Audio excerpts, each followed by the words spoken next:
M-E-R, please, your dusty mood don't vibe with me. You are old and so therefore I must say 10 for dinosaur. Hey. Okay, boomer. Whatever you say, boomer. Okay, boomer. Whatever you say, boomer. Okay, boomer. Whatever you say, boomer. Okay, boomer. Okie dokie, boomer.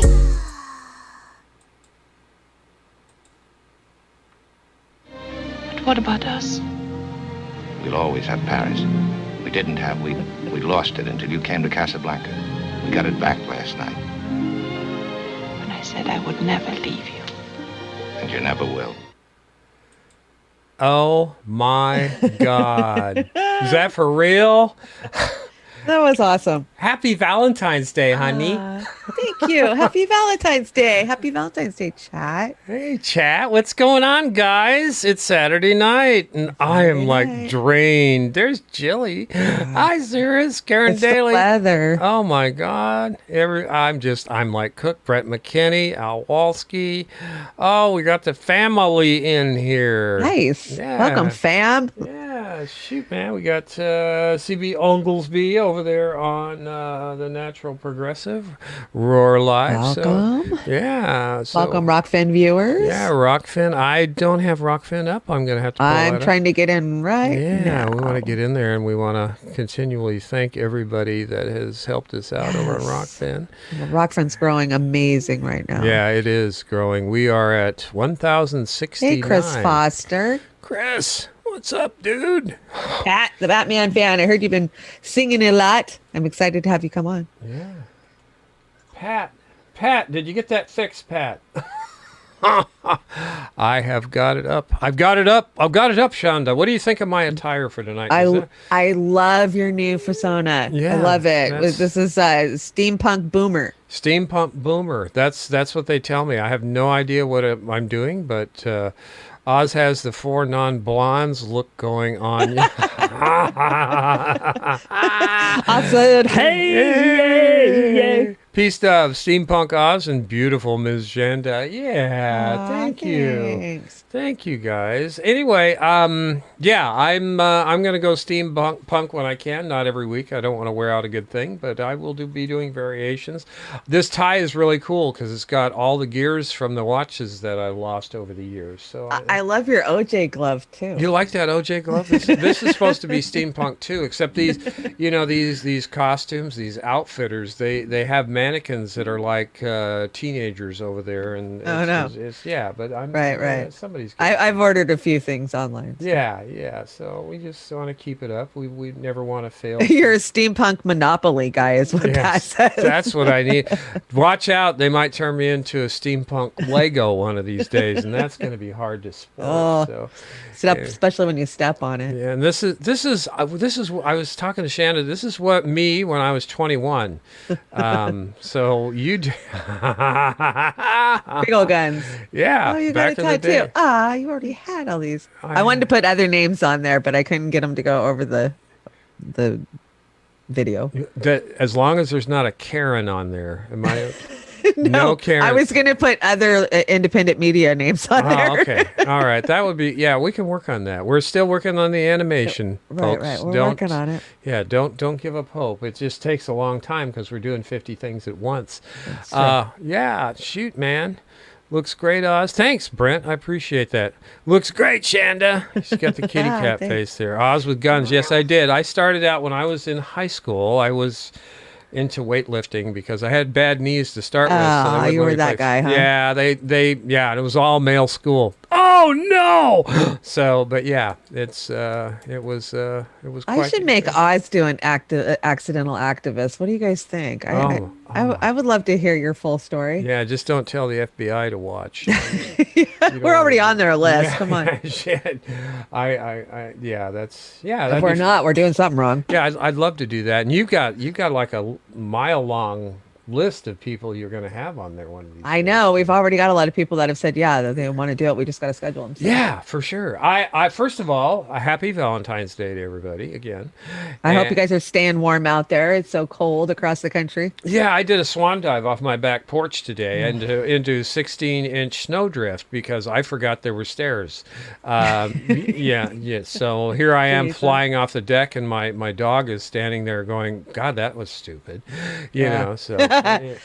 Yeah, I was going to grab a couple of pictures. I'll probably bring them for the dive. I saw Joey's little snowman. Very cute. Oh, yeah. And the puppies. Missy out there running around. Oh, yeah. That's the young one. She's like a deer going through the yard, you know, chasing her tennis ball. It's a life or death situation. Now, I put this in here for our sister and brothers over at the Convo Couch. They are on vacation.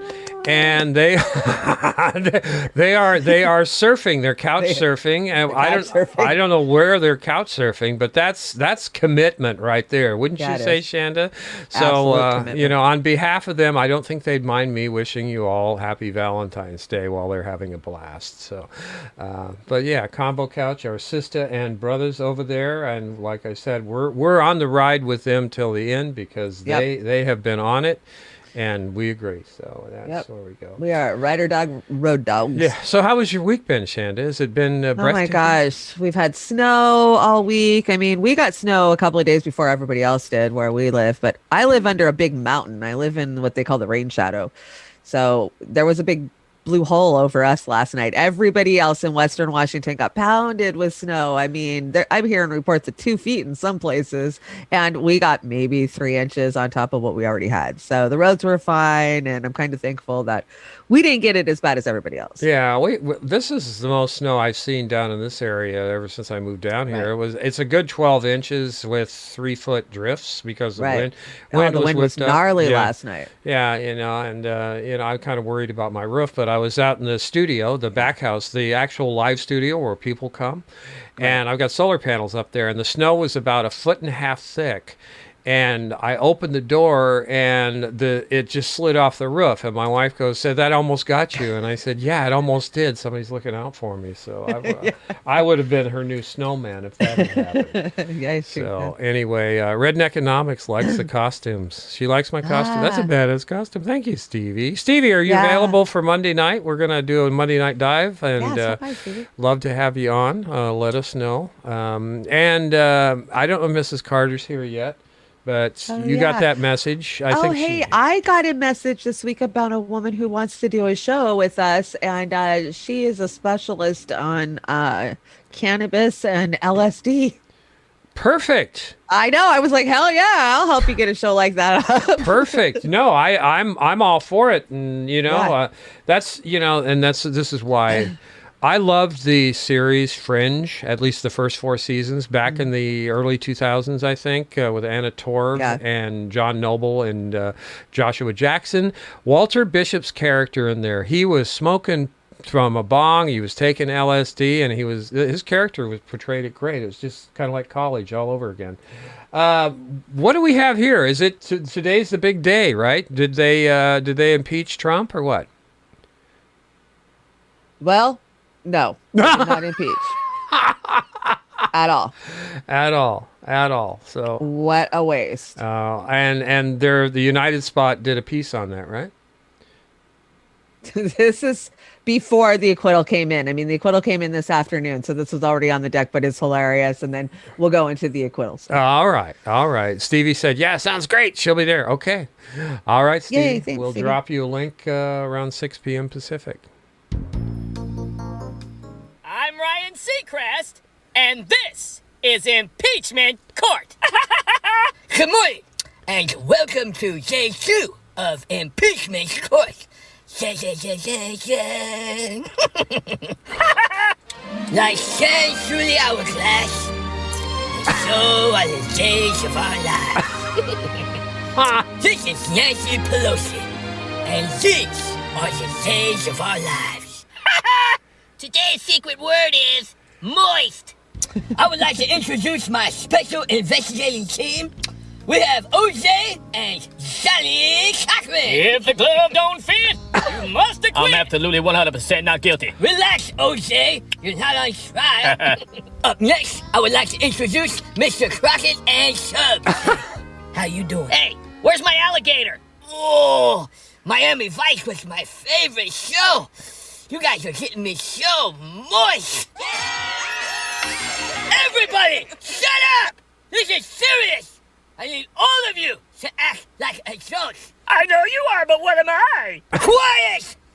My next lead investigators are none other than legendary crime fighters Matt Locke and Axel Foley. Hey there. And no serious investigation This is for the would be boomers. complete without Columbo and Magnum P.I. Oh, Magnum P.I., you're making old Nancy girl pretty moist. Oh, shit. Silence, peasants! All right, Scrub, it's time to get serious. I want answers! Ha! You want answers? Since I'm entitled, You really want answers? I want the truth! Ha! You can't handle the truth! Did you want it peaceful and patriotically? You're damn right I did! We got him! We got him! You're busted, Scrub! It's against the law to incite peace and patriotism, alright? You're finished, Scrub! It's over! Join us tomorrow for day 3 of impeachment court. Seacrest, out! Impeachment court. Oh my God, that was really good. Those guys, you know what? Say what you want, right wing, whatever. That's funny. No, they're funny. That's funny. So you've got this coming up. What's this all about? Okay, so as soon as Trump was acquitted, Nancy went out there and gave a press conference, and I was watching it live, and everybody was laughing. There was 35.3K watching, and nothing but laughy faces were flying across the screen. It was the most insane thing to watch. And everybody's leaving comments like, "Go away. She sounds like Joe. Can't get her words together." Oh my, that's not. You brought some of that, right? Yeah, it was. And maybe why she was laughing. Let's see if I can get this thing to fly. Let me know when you hear this.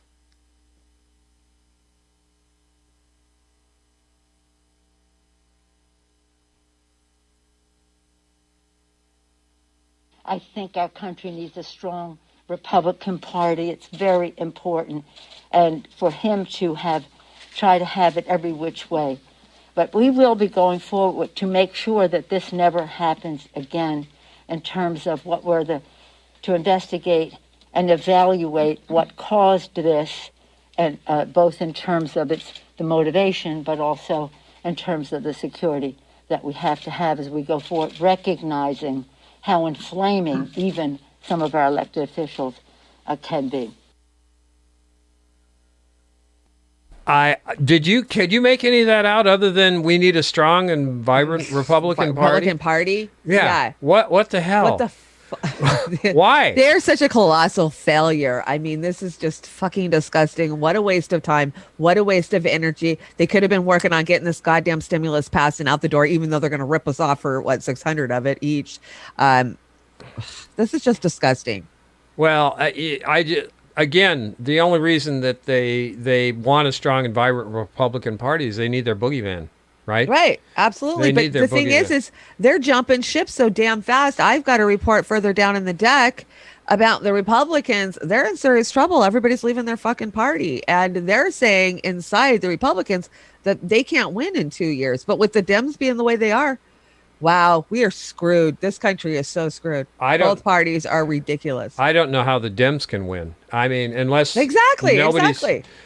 Who's paying attention to these guys? I mean, really, it's an insiders group. And the people that watch CNN and Fox, that's who's paying attention. They're going to die off. I mean, they're dying off now. I mean, Jesus. And then we get into this, which makes me crazy. Hakeem Jeffries, he's thanking all these Dems. There's Sewell there, and the motley crew, and Senate acquits Donald Trump in second impeachment trial, 57-43, and Hakeem Jeffries, the guy that's next in line to take Nancy Pelosi's job, is saying thank you.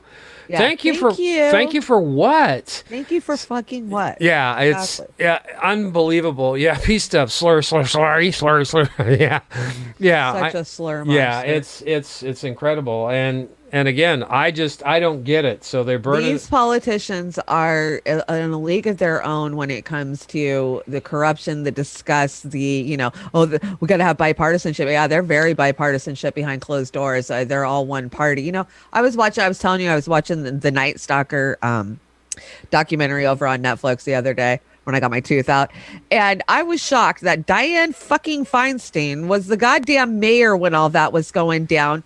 These detectives had worked their ass off to prove that this guy was killing in multiple places and multiple genres, because normally a serial killer targets either, blonde women, old women, young women, whatever it is. This guy was all over the board. The Night Stalker was. And they had a shoe print. Right? It was the only way they could connect all of these freaking crimes. She went out there on fucking TV and said, we have the shoe print, told the killer, basically throw your shoes away, just because she wanted to get the fucking guts and glory. She's been hurting people that fucking long. I was just like, God, that made me sick. Yeah, well, I expect no less from her. So no, none of them, all of them. That's my point. Yeah, I just Feinstein, she has filed to actually run again in 22. She's gonna be, what, 90? Something 127 or something. It's terrible. Does the crypt keeper age? Yeah, I don't. That's what I say to my sister. They open the crypt. If I call her before 2:00, and so she just laughs, and I'm serious. So yeah. Anyway, I wanted to bring this from Frank Analysis. We had Frank on a couple weeks ago. We really like Frank. He's a nice guy. He's a nice guy. He likes to have fun. He's been demonetized over there on the tubes where we're at too. But again, he really he does these sessions, and I really like his style and their format. Let's give him a listen here. Greenwald article. So I talked about this before on my show. I have a video about this, talking about how Bernie Sanders is a shell of his former self. So this is called "After the Deep State Sabotages His Presidential Bid, Bernie Sanders Mocks Those Who Believe It Exists." I don't know if you guys remember that. Back in November, it was like late November, early December. Bernie Sanders was mocking people who believed in the deep state, even though they helped destroy his campaign in 2016. Check this out. And then there's a part in here of Glenn Greenwald predicting what he thinks Bernie Sanders will say when voting for Neera Tanden. And as everybody knows, I have had my differences with my friend Neera Tanden over the years. Oh, God. But now is the time for us to unite as Democrats and Americans. Despite our differences, I believe she will do an outstanding job in this position. She has assured me she will steadfastly protect the entitlement programs on which so many Americans depend, despite a long history of urging they be cut. And I am therefore proud to support her nomination. Americans chose Joe Biden to be their president, and he has the right to choose those whom he trusts for key positions. President Biden trusts Ms. Tanden for this office, and so do I.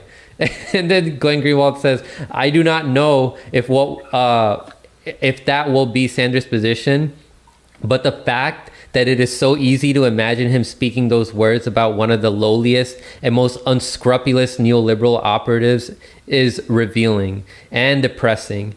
That in the name of loyalty to Democratic Party propaganda, Senator Sanders now mocks those who believe in the existence of the very weapons used twice to destroy his candidacy, makes it all the likelier that he will do this and worse. How many ways was that wrong? I'm talking about the statement from Bernie Sanders on Neera Tanden. Did Bernie actually say that? I mean, I can imagine Bernie saying that. Was it Glenn just saying that Bernie was going to say that? No, he was quoting Bernie. That's what I took from it. And maybe the chat can check. I think he was predicting what Bernie would say, but I think Bernie said something right around those lines. Well, if that's the case, I've got to go back and find that article. I'll rewatch it because I thought that was a quote from Bernie.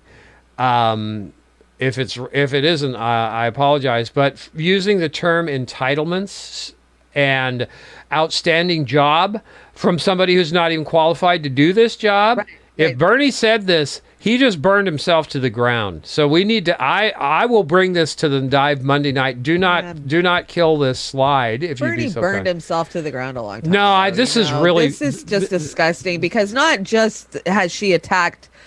She attacks Republicans. Did you see the Republicans crying because of the mean, horrible things that she has said? She compared Ted Cruz to Baltimore or something. And then, but nobody ever said a word about how she attacks the progressives. And she's attacked the progressives a hell of a lot more than she's ever attacked them. I think Katie Halper was putting up that disgusting minion of hers. Matter of fact, I pushed back on Katie, but she was, just saying the worst horrific things about us, those who were supporting Bernie and Bernie Sanders himself, and it was just like, really?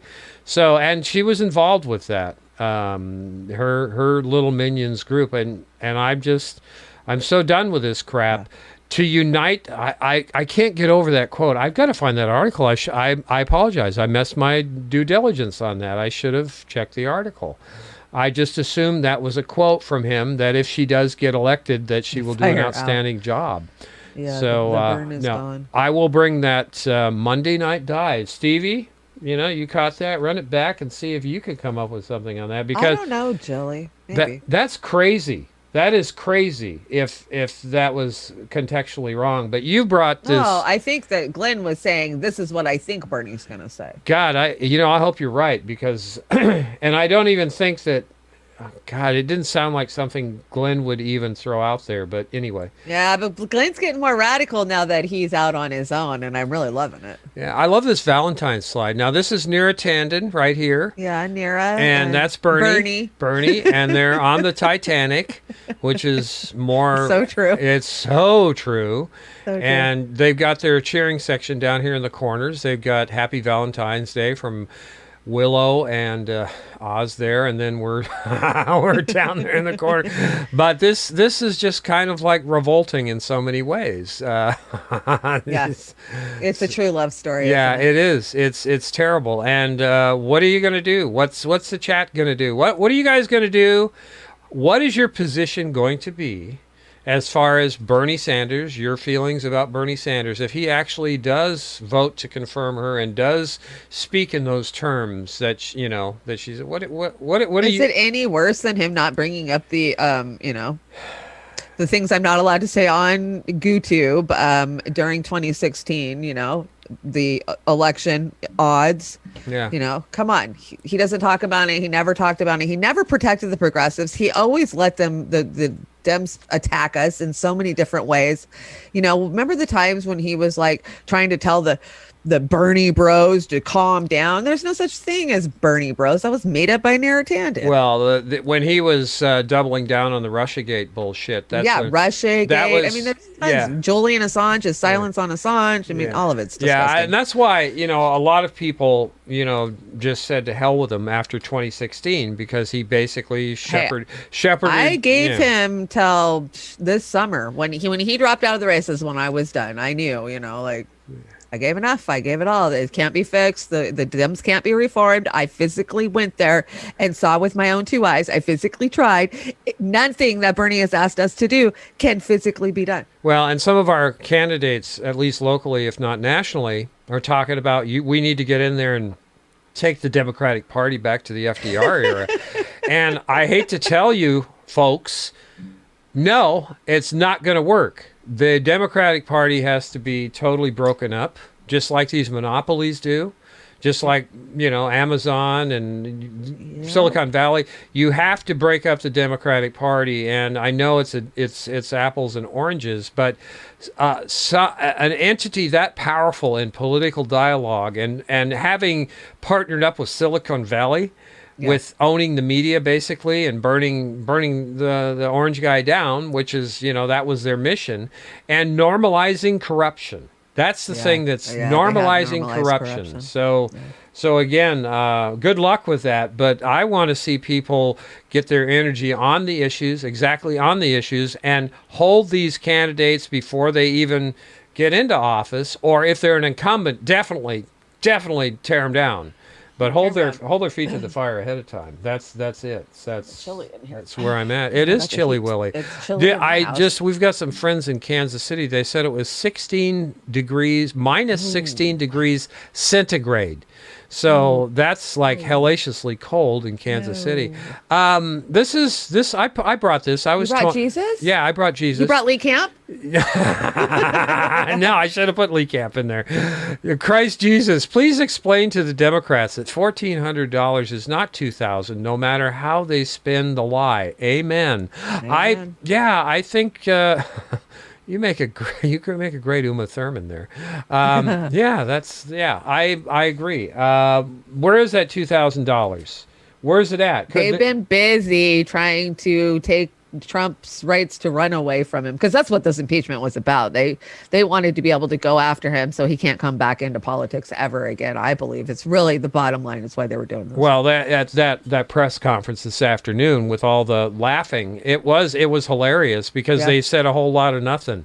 It was all about patriotism and your children and what other kind of gaslighting bullshit. It was just incredible, the crap that was coming out. And when she thanked all those people that were lined up to thank you, Sue Well, thank you. It was like she was bowing to each one of them. It's like, oh my God. Thank them for what? Yeah. Thanks for nothing. Thanks for, whatever. I guess, I don't know. I don't know. Ooh, 10 in Tulsa. Forget that. Yeah. You This is the Republican exodus. So this is Sagar talking about it. And if anybody knows what's going on in the Republican Party, it's going to be Sagar. Now, you brought this from Friday, right? This is Friday's? Yeah. Yeah. Okay. And you brought yesterday's. Kudos. Give Chanda a happy star. I brought Rising. She brought Rising. She brought Rising. Been keeping my eye on how the GOP is actually faring nationally after the Capitol 6 riots. Of course, what we had said is that very likely what's going to happen is that a lot of suburban whites are going to flee. You're going to be left with a bunch of people who are diehard Trump, Marjorie Greene, Taylor supporters, and that party will not be able to win national elections. Well, something that kind of proves out this thesis, let's put this up there from the screen, the New York Times, about how thousands of Republicans are leaving the party. So, in the state of California, in just 3 weeks after the riot, 33,000 people left the party. In Pennsylvania, it was more than 12,000. And in Arizona, it was more than 10,000. And I will say, just as a reminder, that 10,000 was around the margin of victory in the state of Arizona itself. So losing these people is actually quite significant. And Crystal, they also found nationally 140,000 had quit the party in 25 states that had readily available data in terms of voter registration. Again, that's not that many people whenever it comes to how many we have. But consider that the election for Trump came down to 45,000 votes across 3 separate states. And you think about it that way, on the margins, this makes a difference in Georgia, in Arizona, in Pennsylvania. Wisconsin, the loss there was only 20,000 votes. Look, this actually can make a difference if substantive, meaningful populations in the key states do leave the party. Yeah, it's one real data point. And we saw this in the polling, too, where over the course of the Trump presidency, the refrain was always nothing matters, right? Didn't matter what he did, didn't matter how outrageous, how mad everybody was about it. His approval rating would stay as flat as any president's in history, basically. Yes. And he would keep this lock solid grip on the entire Republican Party, not just the most hardcore base. And he's still broadly popular within the Republican Party. But for the first time, there has been some actual noticeable erosion. And I think this is one more data point in that. And just to put in context, look, oftentimes after an election, there's some shifting around of party affiliation. But this is way beyond. Way beyond. So do you think that, this was on Friday that this was taped. So did Trump's acquittal change that? And with what we've seen in the past, we saw mass amounts of Dems turn their backs and Dem exit in 2016. I used to know the number, but it was a huge amount. It was definitely noticeable in the polls.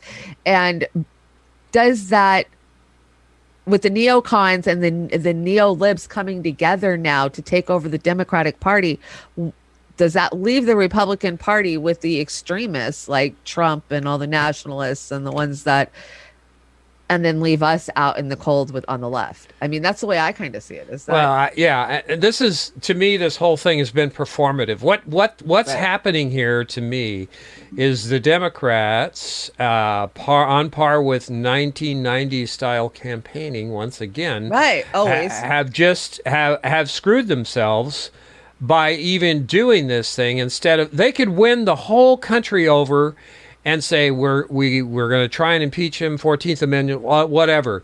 But what's important right now is COVID, is people losing their jobs, their homes. We are going to get those $2,000 checks that we promised out the door as fast as possible, and we'll try and impeach as well. They have put so much emphasis on Trump bad, and just trying to set him up as the next. It's crazy.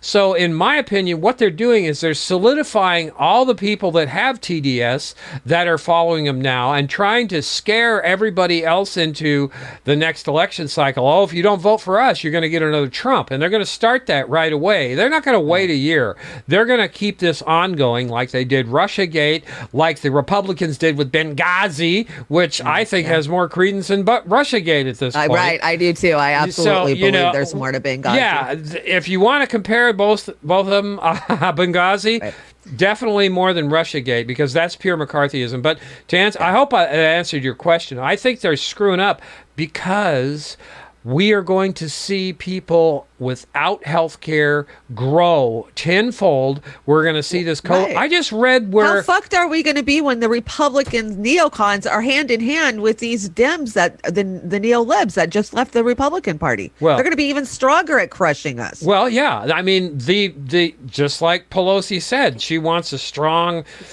Republican Party because they're both working for the same masters, the corporate donors. They're hand in hand. They need their boogeyman back and forth. They need. Here's the hot potato, Medicare for all, and they just basically chucked $15 minimum wage that was started. They had the Republicans crush that for them, so they don't have to fight for it. So they crushed that. Oh, the Republicans did it. So now the Democrats, back and forth, back and forth, back and forth. This is all a shell game. It's performative bullshit, and until we just shake this off and get together on the issues, reach out to everybody that you can that's not TDS or Trumpism or QAnon or whatever. There are people that are still thinking, because they're going to be the hungry ones that don't have a job, that don't have health care, that are sick and tired of these wars and all the money being pissed down. Without a revolution, we just slide into this oligarchy hell like Brazil's in, right? Yeah, absolutely, absolutely. And I know I'm speaking to the choir. Many of our folks in here, I'm the boomer. So I'm boomer talking to millennial here, and we're agreeing pretty good on all this stuff. So I'm a Gen Xer. Thank you. Oh, I'm sorry. I thought you were a Zoomer. I'm a Zoomer. You're a Zoomer. Zoom. I'm going to shout out to Rockfin. I am so impressed with Rockfin. I know. Thank you. And we had a Benny Massimo. Thank you. Benny Massimo dropped a $5 on us over there. Thank you, Benny. And hi, Nicole Hare. She says hello, everyone. We've got Brett McKinney's over there. Yeah. Again, everybody, I'm hoping that you can get over on Rockfin, because that's where we're going to probably be doing most of our shows in the future. Cut my accidental activist one that I did on Kratom last week. They blocked it, so I had to go in and cut GooTube. So I had to go in and cut a bunch of stuff out of it. Yeah, every day I wake up to, what is GooTube going to punish me with today? Oh yeah, they've cut some ridiculous stuff, and you can, so far everything's good at Rockfin. They cut my Resident Alien out, and it was under like 30 seconds, and it was just dialogue. I was advertising for them. So again, right. No, you can't do that. You can't do music. You can't do anything. You can't do anything. No nudity, no nothing. Hi, Victoria. Victoria's over there. Yeah, boomers are the worst. That's why we call this Beauty and the Boomer. Yeah, we are the worst. We are the worst. Brett McKinney's over there. God, Chris Foster's over there. Yeah, thank you, guys. And thanks again, Benny Massimo. That's we appreciate it. Like I said, we're the guppies in the Shark Tank, and that's okay. We're going to find our lane one of these days, and I'm going to keep dressing up like... who was that guy, that Ra's Ghul guy on Saturday night, the movies? He kind of took over... the Mistress Elvira's spot doing this crazy movies. I don't on Saturday. remember. I never That's watched what that. I'm looking at. I'm reminding myself of that. Am I the corny like that guy? Maybe. So we got That's my tooth hurt when I laugh. we got Mittens here. Is that Mittens? What's Donnie Mittens. saying? Donnie says Elizabeth Warren is more Indian than you are Republican.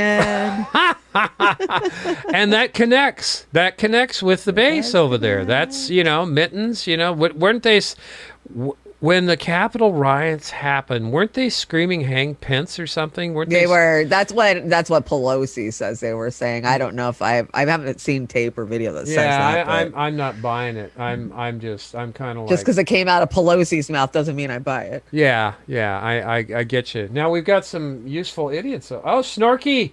Snorky's over there. Snorky. Hey, Snorky's over on Rock. Thanks. Snorky dropped us a tip over there. Thank you, Snorky. Thank you, Snorky. We really appreciate. God, we got 13 over there watching. That's fantastic. Nice. That's huge for us on Rockfin. Yeah, that's great. Everybody's, we've been on Rockfin for a while, and again, we've got a different lane than the other shows. We're trying to entertain. Nicole Harris says Time Travelers movie. I don't know. I didn't watch movies. I watch shit like this. I watch shit like this. This Yeah, is me right. too. Me too. We watch shit like this too. We watch shit like this too. Yeah. I don't watch TV too much. Yeah, God, Al's over on Rockfin too. Yes, Al. Nice. God, you guys can multitask. I'm so proud of all of you boomers that have managed to get over to Rockfin. I know technology can be challenging, even for younger people. It's challenging. God, but- it's challenging for this boomer. I've got to work on something for a week before I figure it out. So, and I'm the engineer. Oh my God, we're in trouble. Useful Idiots had Glenn on this week, and there's a story behind this. Quickly, Chanda and I do our stuff separately. We add to the deck separately, but we tend to cut the same stuff around the same time. It's weird. So is this the Chanda cut? This is your cut because I looking at your cut and my cut, we brought like 15 minutes of this interview. So I just left your cut and pulled mine. But I mean, go watch it. It's great. Useful Idiots is like an hour and a half, right? Or longer, this was hour and 27 minutes, I think. It's hard to get a good content. We love boomers. It's not. Yeah, we do. Karen Daly says, Oz, you look like the Monopoly guy. Thank you. He does. Demented Monopoly guy. The demented right? Monopoly guy. I like that. That's good. I'm we barely should start going down to the Capitol and bothering the electeds and the lobbyists. Yeah. Jack Sith. Hey, Jack Sith. Jack. I saw Jack and Snorky. I see you got a Convo Couch T-shirt today. I think Snorky. Nice. Didn't I catch that earlier? Congratulations. mine. We got ours last week. So why does it say not live? I don't know why it says not live. Maybe it's broken. Maybe we're broken. It it wouldn't be the first time. I know I'm broken. Let's hear what Glenn has to say before I digress more. Here. Hard to do investigative journalism about serious power centers. They have a lot of power, which is why we refer to them as power centers, so they can impose punishment on you, on your reputation, on your work, they can sue you.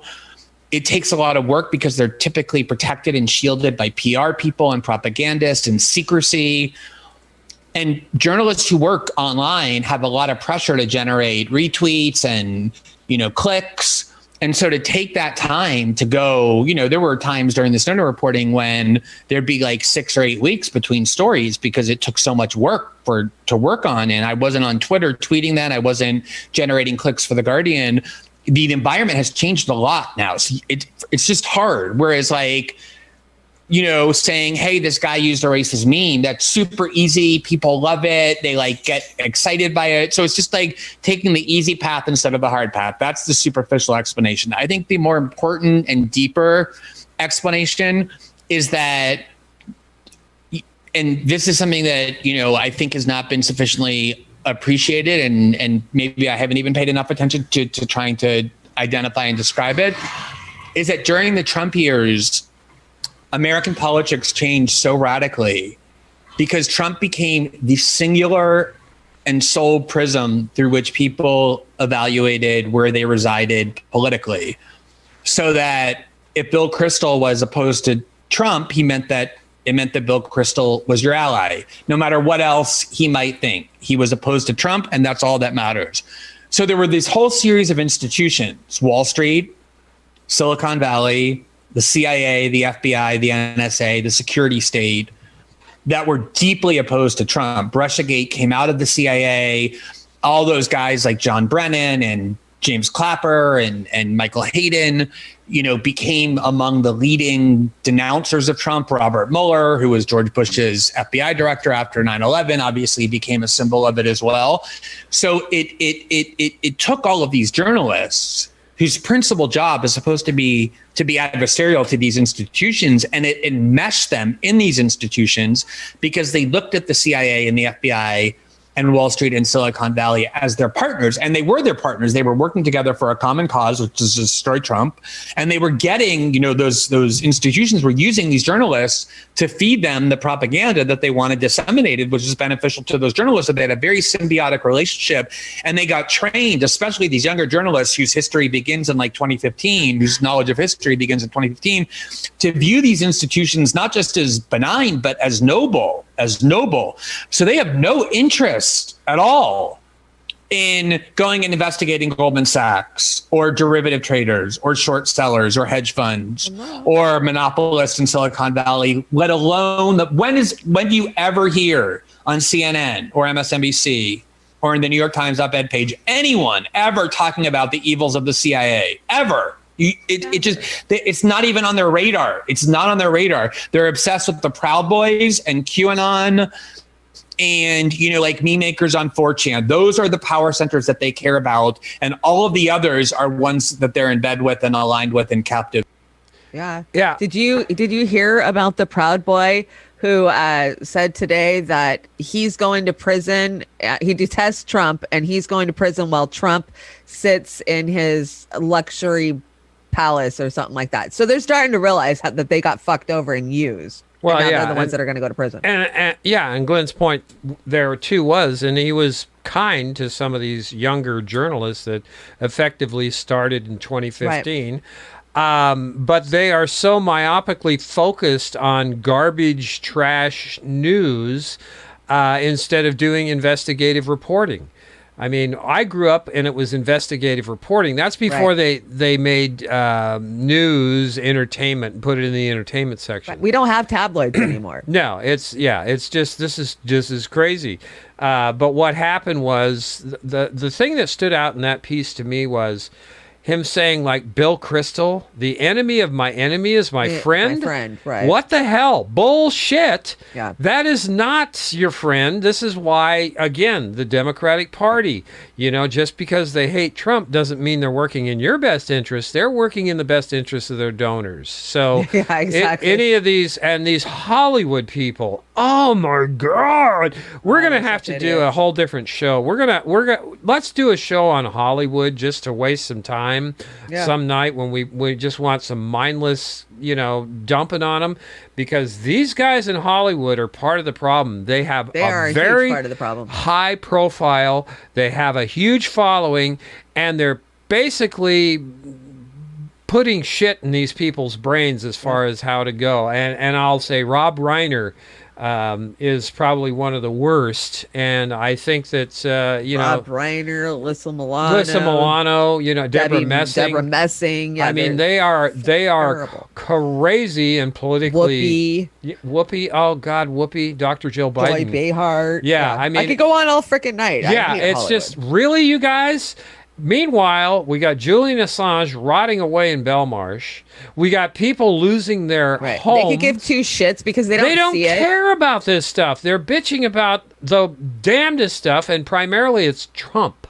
Yeah, Trump's bad. Trump. So the people across the country that are starving and living on the streets, well, we don't care about that. Yeah, there's a myriad of things they could come out and really do some good with. And this is the criticism of AOC. I think some of the shows... no, she's busy living to fight another day. She's got 12 million followers from last I heard. And she has their ears. She's Kim Kardashian with a smaller ass. That's all I see. I haven't seen her ass. I can say that. I'm a woman. So. Okay. All right. I don't want to be sexist. Okay. Let's move on. Stoner Corner. Now, you got a shot of my typical joint in college. Yeah, especially if you live down in the South. If the government was a joint, it'd be all stems and seeds. No shit. That's exactly what we were smoking in college. I mean, Yeah, my tonight is sponsored by Cedar Creek OG Kush. OG Kush. Okay, OG good. Can we do that? Can we show that? No. Yes, I can. Oh, It's okay. legal. I thought you had to. I thought you had to like blank it out like a gun or something. And it's Nope. Oh, okay.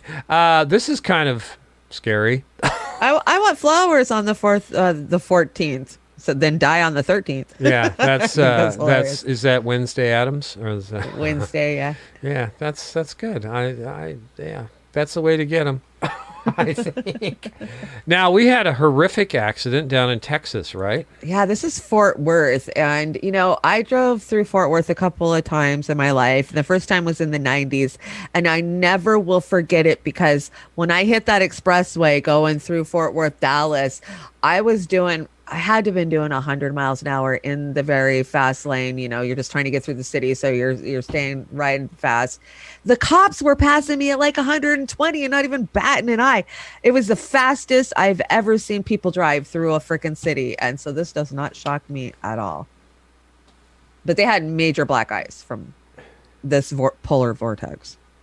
Highway horror. Ouch. A FedEx truck slams into a 100-car pileup in Fort Worth. Look again. The driver can't stop. This is the crash from another angle. Oh, Car after car crash into each other on I-35, which is coated in a slick sheet of ice that made driving so treacherous. Oh, God. Witnesses are shocked, helpless to do anything. Oh, he's gonna crash into them. Oh! Daylight brought stunning images of the twisted wreckage. Some motorists found themselves still trapped in the cars. At least 5 people were killed and many injured in what was called a mass casualty event.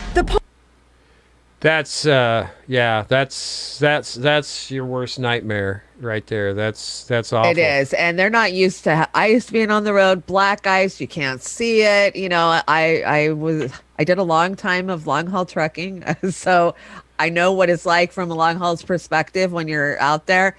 A lot of times with these pileups, you don't see them, and then by the time you see them, you're jacking on your brakes. You cannot stop that freaking truck. You cannot slow down. Yeah, no, I drove a damn bobtail and I was scared to death. Oh, I hate bobtailing everywhere. It was, but that scene there, that car that was stopped behind that semi, got accordioned. There was so many cars. That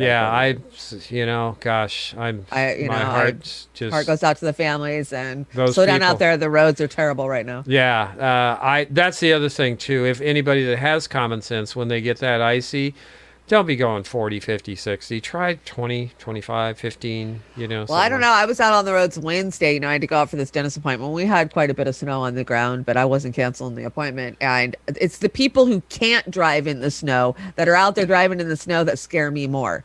The ones that are doing 10 miles an hour when you need to pick up speed or you're gonna slide. Because sometimes you need the momentum to get you up the damn hill. And you're like, get out of the fucking way. What are you doing? Honestly, it is a nuanced thing. But when I see these people going 45, 55, 65.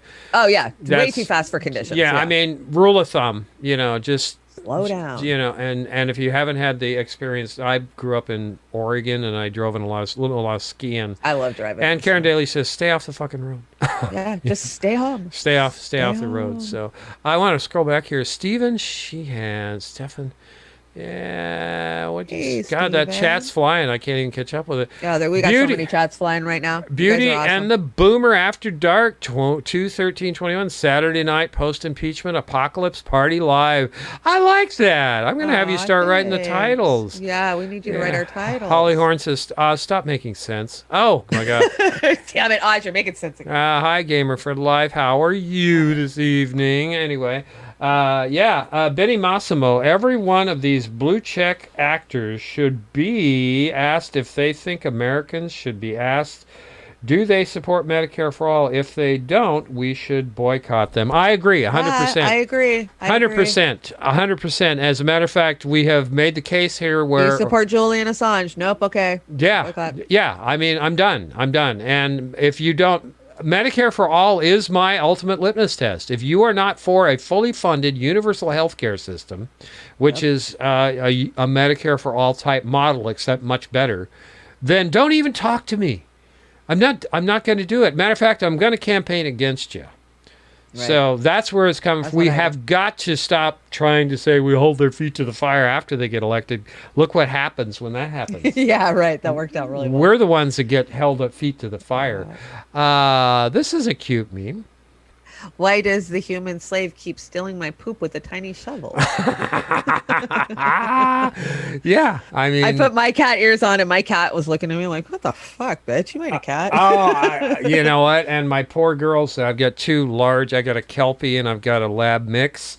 I love Kelpies. And the snow was so deep, and they've never seen it that deep. It was like I said, 12 inches. And that's about up to their chest. The Kelpie's got a little bit longer legs, but they couldn't go to the bath. They couldn't poo because they couldn't get that arc in to do that. And it's like, cold. I am so sorry, honey. What do you want me to do? So I had to get him to some higher ground, and finally we made it. So anyway, you had a shovel for the It's the dogs. Strangest things you find out, that's, when you walk in their shoes. What do we got? We're blocked on YouTube now, huh? This is the Corbett report. I'm sure a lot of you follow Corbett. He is a total truth person.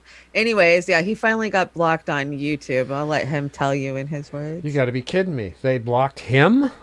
Yup. Wow, he has a lot of subs. Oh, yeah. Guess what? Yes, it's happened. The Corbett Report's main YouTube channel has been struck for medical misinformation. The only surprising part of this, of course, being that it wasn't the videos you would think would receive such a strike. One was from a New World Next Week video from a couple of months ago now about the German Corona Investigative Committee's findings and Dr. Rainer Fulmich's legal proceedings against the COVID criminals. So, of course, that was struck. And then a Corbett Report radio episode from 9 years ago called Pandemic, in which I called out specifically the pandemic trick that the scamsters at the UN and the WHO and elsewhere have up their sleeves that they could bring out in the event of, say, a coronavirus pandemic. Be afraid. Be very afraid. The UN commands it of you. The United Nations is asking you to supplicate in fear once again of that dreaded scourge, which they can bring up out of their magic hat anytime they need it. They can pull it out of their sleeve as their ace card and lay it out on the table, and it will trump anything that you have. So you must simply bow down with fear, because the UN has issued a global alert over a new SARS-like virus. Yeah, literally, you can't make this stuff up. A video that from 9 years ago that no one, I guarantee no one has watched in 9 years, except for the people who saw me post it up as a flashback to the front page of my website a couple of weeks back. But really interesting, isn't it? And yes, go on and watch that full episode, because I do specifically talk about coronaviruses and fake pandemics and other things. So it was prescient in a lot of ways. And now, thanks to the censorship of GooTube, I will direct hopefully tens of thousands of people to watch that Corbett Report radio episode that no one would have watched before. So thank you, GooTube. So basically, they cut him off for a video that he released 9 years ago on YouTube, where he was warning people about the power that the WHO and the CDC had with being able to pull a pandemic out of their sleeve anytime they want and lock us down. And he's telling everybody go to his website to watch the original video. But what this creates is a Streisand effect. Do you know what a Streisand effect is? No, is it like a Mandela effect? Well, kind of. They call it a Streisand effect because years ago, Barbara Streisand was trying to cover up where she lived. She didn't want stuff released, blah, blah, blah. It's this theory that the more you try to suppress something, the more people will seek after it. And so we've just got to be sure to make all these channels that YouTube is suppressing, we got to use the Streisand effect on them and funnel people over to watch their stuff on their websites or their Rockfin. Well, yeah, Rockfin's where we're congregating, and again, they're making headway with Panquake. We're hoping next year we have something going on with that. That would be nice. Go to their Patreons or whatever, if you know, and no matter how you feel about Corbett or anybody else, right? The answer to free or fake speech or whatever you want to call it, or differences of opinion, is more speech, not blocking.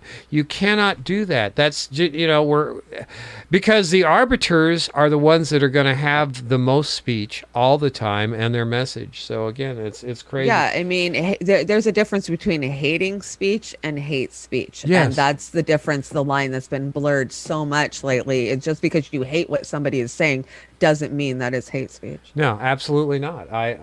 I'm just so with it. Good report. I hope we don't get kicked off for I know, just for talking about Corbett. Corbett can be a little controversial, and I don't always agree with him, but he does do really deep research. I mean, he's a weird freaking guy. I've seen videos of him from years back where I'm like, what the fuck? Well, but, when they go, we all go. So I kind of brought a little explanation of the Streisand effect on the next. Okay.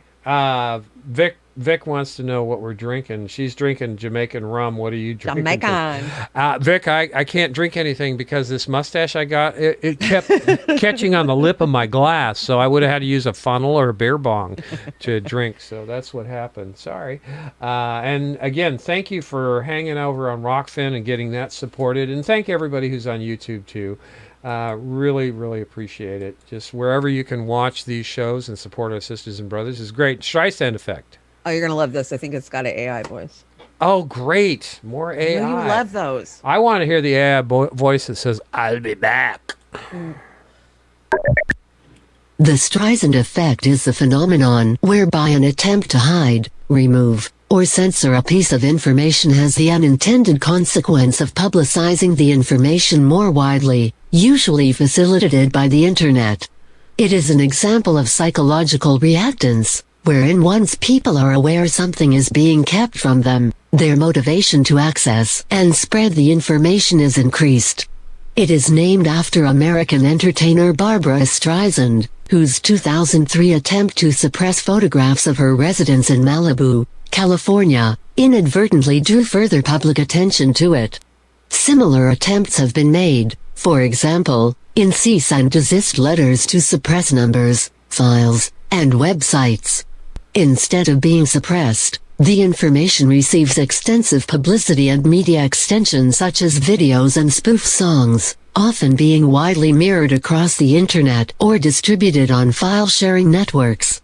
Mike Misnick of Twitter coined the term in 2005 in relation to a holiday resort issuing a takedown notice to urinal.net, a site dedicated to photographs of urinals, over use of the resort's name.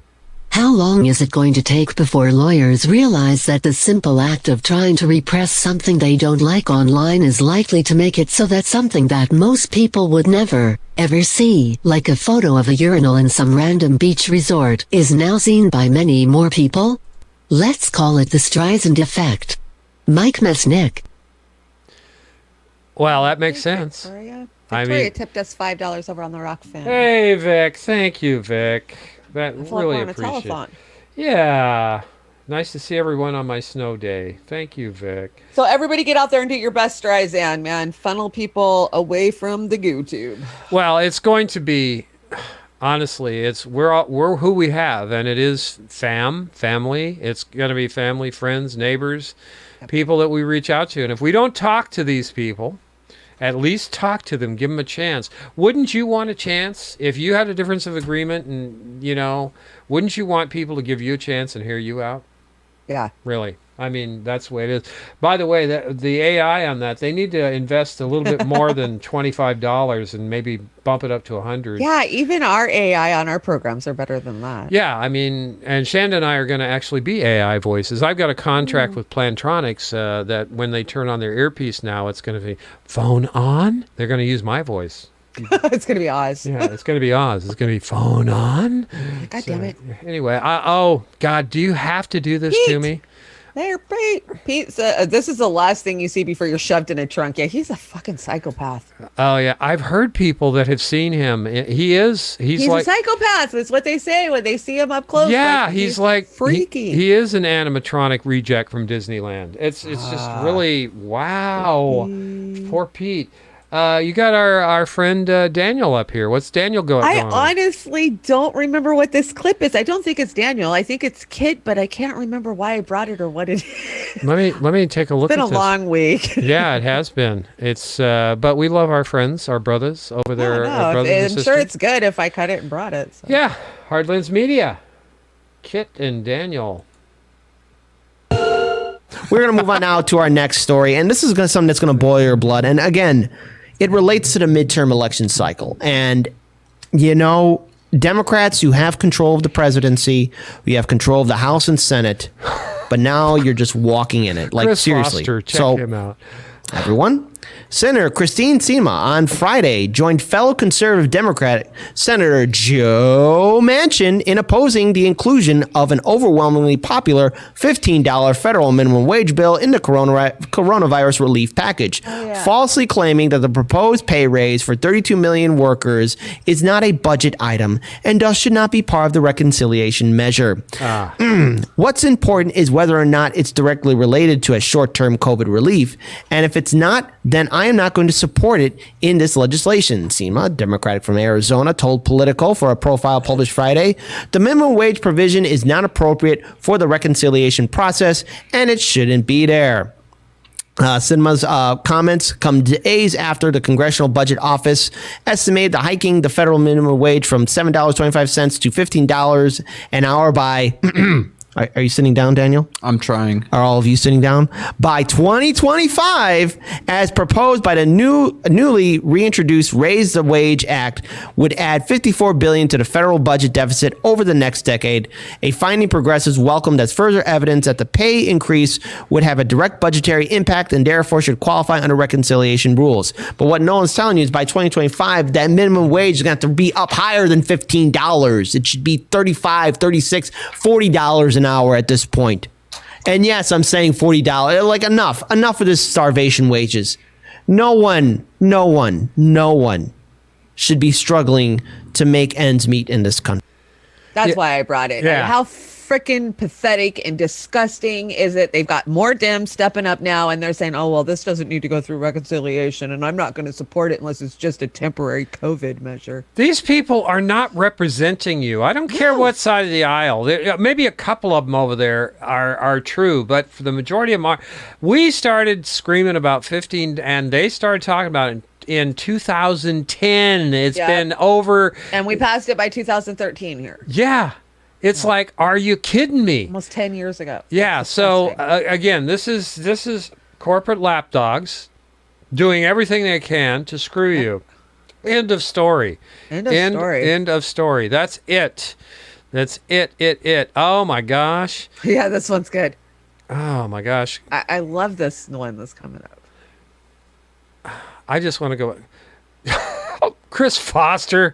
GooTube sounds like something Tubin keeps under his desk. Jesus, Chris. It totally does. Yeah, Jesus. Maybe it is something he keeps under his desk. Oh my God, that's everybody saying gross, man, gross. Anyway, oh he my has God, a tube sock. Yeah, he's got. Oh, here, Chanda. I decided to post my first dick pic. Am I doing it right? Yeah, I think so. Yeah, that's. I love you as Edward Scissorhands. Yeah, man, you look great as Winona Ryder. Did you steal that outfit? I did. You shoplifted just got the that. tags off. Yeah, just got the tags off. Sorry, Winona. Yeah, actually, she's not one of those celebrities I actually hate in Hollywood. She's been pretty cool. She grew up on a commune. I know. And again, we're not always going to agree all the time, but these shitlibs in Hollywood are pathetic. The hardcore ones like Reiner and Alyssa Milano and the rest of them, they're brain damaged. So, all right, here we come. Britney Spears. Here we go.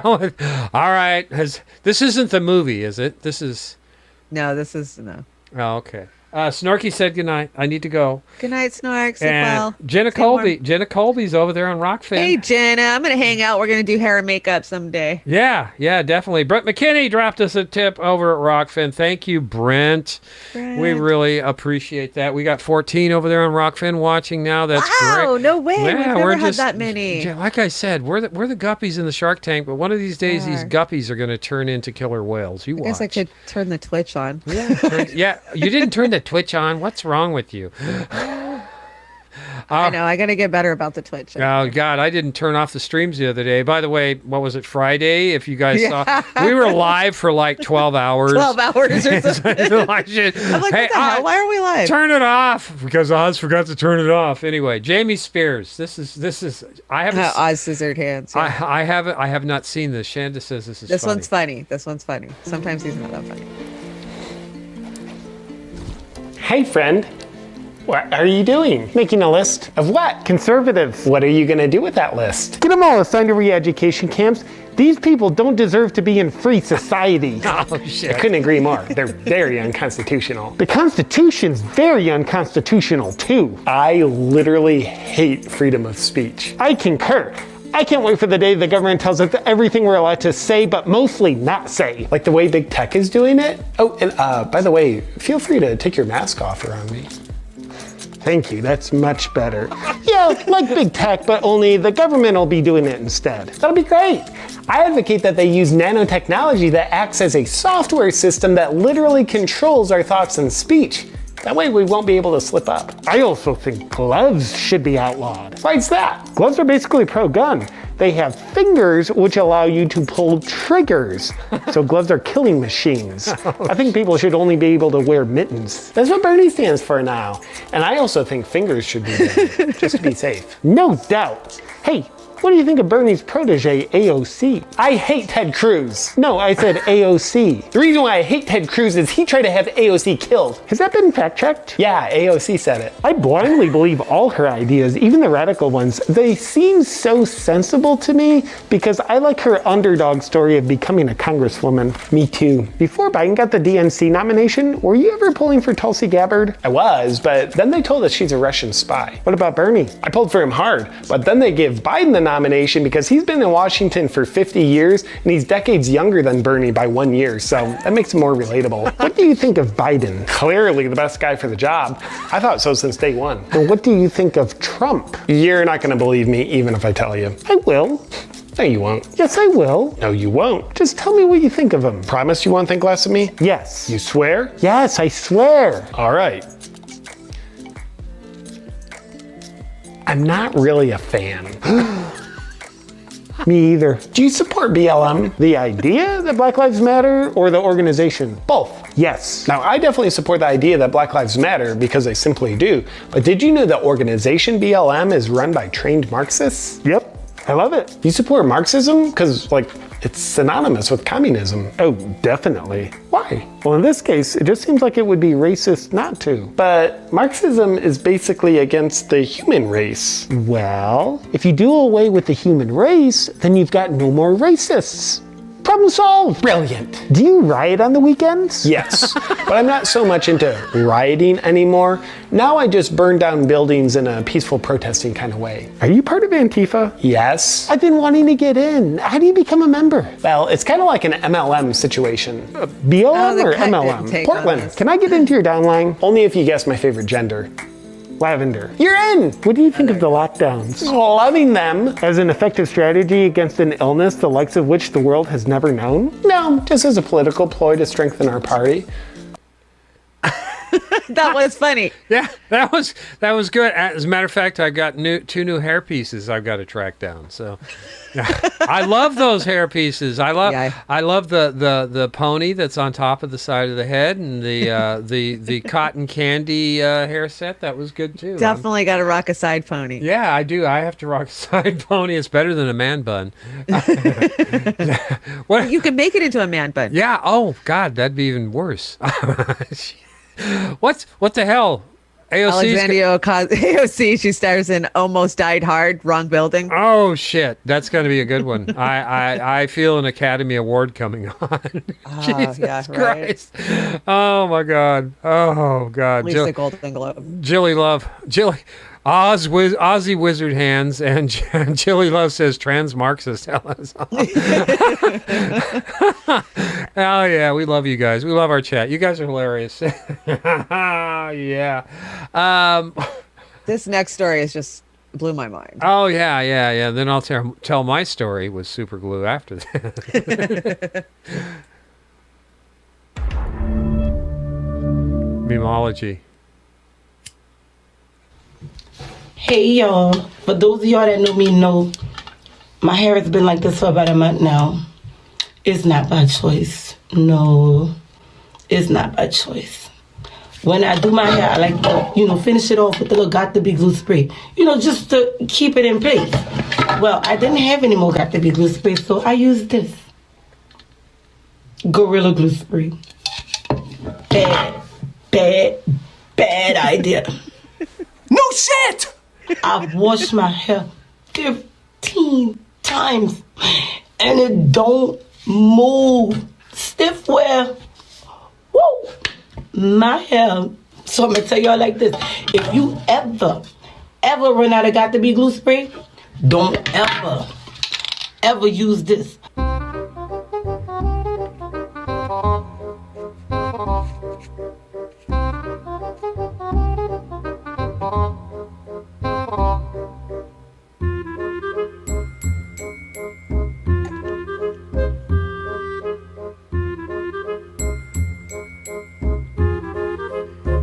Wow.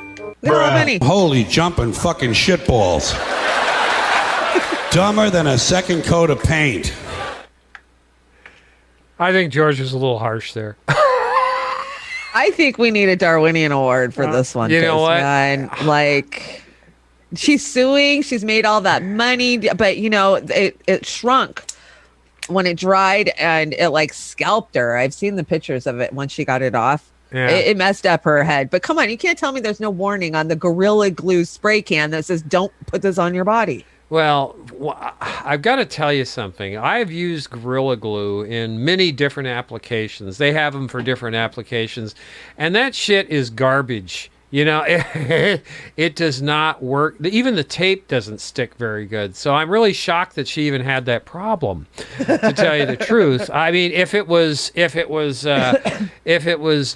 Weld or if it was Crazy Glue. Jesus, Crazy Glue. And here's really, but yeah, I think you're right, Chanda. That's a Darwinian Award, possibly. But I think on the other side, she got $18,000 from a GoFundMe for that. Yeah. I mean, really, is that what happens? But anyway, I just hope.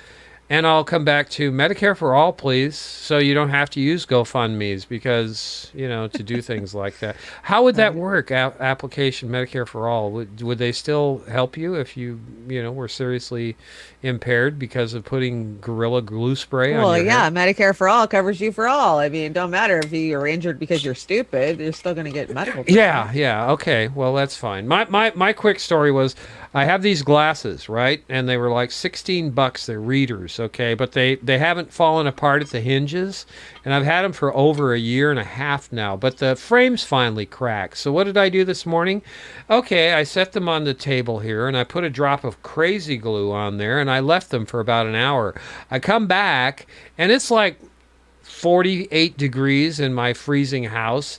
The thing didn't set up. I put it on my head and my eyes like that, and all of a sudden I feel something on my eyebrow. Well, I've just crazy glued my eyebrow to my forehead, and and this story has a happy ending because it didn't drip in my eye and blind me. Right. But again, I still feel stupid. But that was the Crazy Glue God saying, "Hey, sucker, next time you're not going to be so lucky." So I've got a Crazy Glue eyebrow here. Anyway, should I start a GoFundMe? Yeah, maybe you need to GoFundMe for it. Jesus Christ. Anyway, the First Lady. The First Lady's been doing some public service here. First Lady, Jill Biden, So look what the First Lady did. First Lady Dr. Biden did. And the person, I'll blank them out there because I don't know who they are. Oh my God, this so changes my life for the better! Exclamation point. Kudos to Jill for a typically shit-lib, empty feel-good gesture that accomplishes exactly zero. Now, how do you feel about this? Do you think this was a good gesture on the First Lady's part, Chanda? This is just another example of discussing elitism. Do you realize that you can't really see it probably in this resolution, but the heels of her shoes match her skirt? Oh, well, that's handy. I wouldn't have noticed that. I'm glad you did. So they're polka dotted heels? Is that Yes, she has polka dotted heels on. Oh my God. Well, I'm glad she's doing her fashion thing. Now here, Ryan Knight weighed in on this. Ryan says we need Medicare for all and $2,000 monthly relief checks to begin to heal the nation, not paper fucking hearts. Millions of people are suffering, and all this White House and the neoliberals care about is optics and symbolic gestures. Get the fuck used to it, because this is exactly what they're going to be doing continually. And again, if they want to win the hearts and minds and solidify the Democratic Party as the party of the people, they'll start working on these issues that mean the most to the people, not be tools for They're their working on unity and kindness and healing and compassion Jesus. and courage. Oh my God. Thank you. You got to have courage to sleep out on the streets. Yeah, thank you, Neera Tandon.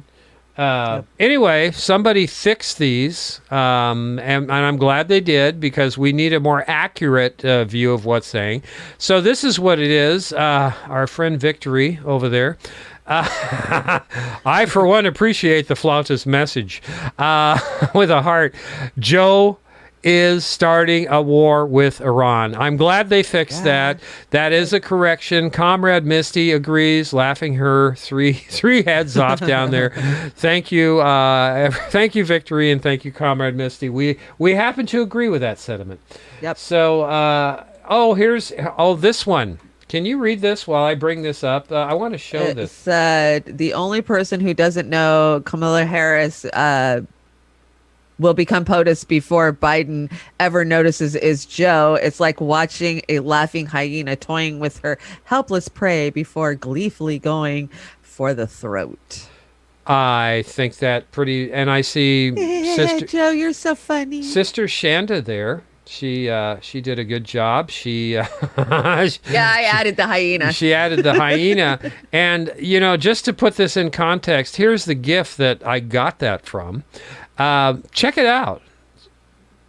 Now, if that doesn't turn your stomach, Joe, we did it. Yeah. And hurry up and die, will you please? The only reason she's standing there is because Silicon Valley put her there. Yeah, I mean, absolutely. I mean, you have fifth place and you have no place. And they are now the two most powerful people in the country.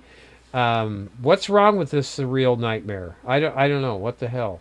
I don't know, Chanda. Any comments on that before we vomit out of this one? Same shit, different day. I've already said it for the last years and years and years. All right. Well, let's get serious here. We got a serious one coming up here. This is you brought this. This is Abandoned. Oh, this is a great. So you guys know I always watch the Abandoned shows. Like I love seeing Abandoned America, and Detroit, of course, is one of the worst cities that has just been destroyed.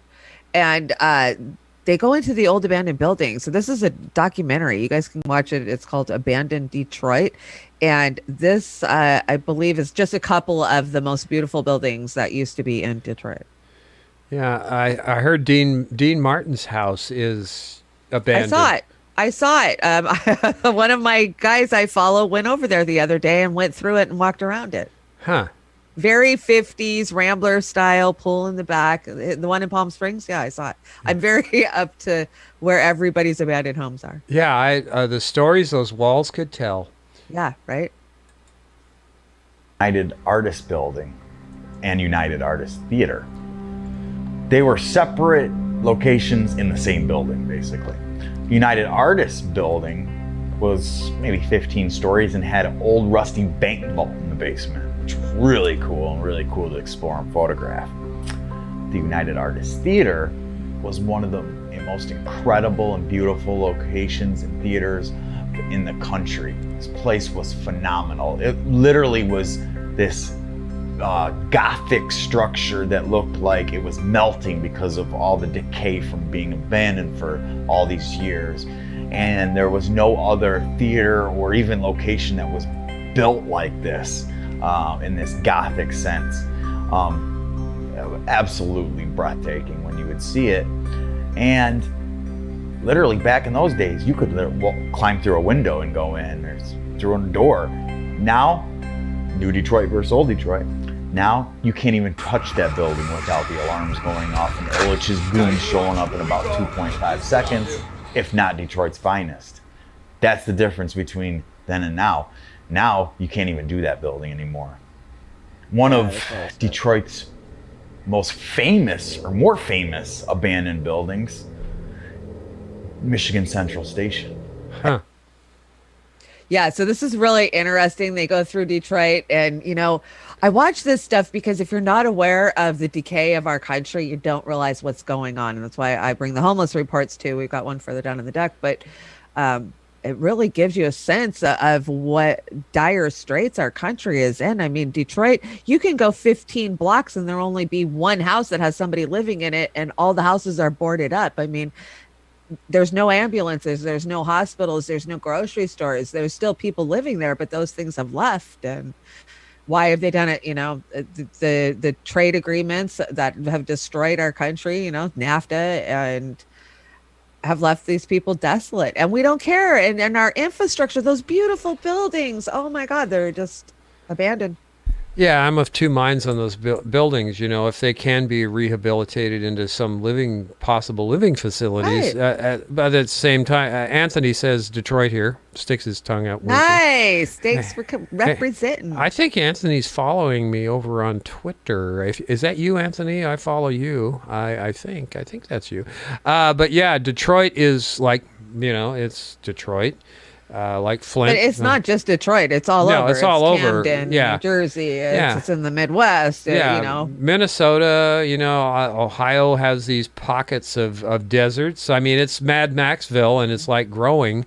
And that's just it. It's like a cancer. It started, and it's just growing across our country. Yeah, I mean, people need to really start thinking about this because it's coming to a city near you or your city. I think you nailed it with this one. I love your Amadeus up there. Yeah, that's Amadeus. Rock me Amadeus. Yeah, Amadeus. So the meme says, slap the roof of the car and says, you could fit 4 Biden rallies in this bad boy. Oh, I even think that's probably you could now. I mean, I know, right? Really, what the hell? What wealth? Oh, you brought Lee. What's he screaming about? This is redacted from last night. Lee is talking about wealth redistribution. I wanted to watch that. I'm glad you brought this. No, it's good. You should go watch it. I will. Anyway, I want wealth redistribution. And here's the part that's going to blow your mind straight out your ass. It's time for wealth redistribution because we've already had it for decades. Yep. $50 trillion has been redistributed from the poorest Americans to the top 1%.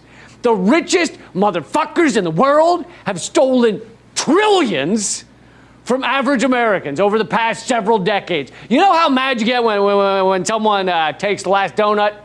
Well, imagine that times 50 trillion. A new study has calculated that the cumulative tab for our 4-decade-long experiment in radical inequality has grown to over $47 trillion from 1975 through 2018. At the recent pace of about $2.5 trillion a year, that number is estimated to have crossed the $50 trillion mark in early 2020. Had income distribution and buying power remained the same as it was from the end of World War II to 1975, the aggregate annual income of Americans earning below the 90th percentile would have been $2.5 trillion higher, enough to more than double median income, enough to pay every single working American in the bottom 90% an additional $1,144 a month, every month, every single year. Yeah, wealth distribution exists. Yeah, and he's not. I don't believe he's wrong there at all. I've seen this before. He researches this Yeah, facts. if you're going to put it out there and parse it and say it the way he is, you want to make sure you know what you're talking about. Again, we try to do our best here. We're more analysts, and we appreciate and support and elevate these other social media people and Lee Camp to our platform, and we hope that some of you who may have seen it, some of you didn't get something out of it that we do too, other than disgust, which Right. is No, he hits the nail on the head completely. Yeah, Oz Cage is an oldie buddy goodie. yeah. This is the format. We're ever improving, we hope, and we like doing this. We've got better. Beauty and the Boomer started out with little boxy avatars, and we're evolving. We are evolving. Like I said, when we break the threshold or break through on the animation, we're really gonna bring you guys some fun stuff. We hope. We really do. And I'm going to keep working on that. We've got Hollyweird now. Oh, my God. I only brought one Hollyweird thing. And it's just because y'all keep telling me I look like Lady Trump. Gaga. Oh, Lady Donald Trump. Yeah, I get confused with Donald Trump all the time. You do look like Lady Gaga. Right. So I came across this a couple of days ago. I thought, this is just odd. She had a ghost stalker, so she bought the most expensive things she could find to look for him. What? Yeah. Hollyweird. To Lady Gaga.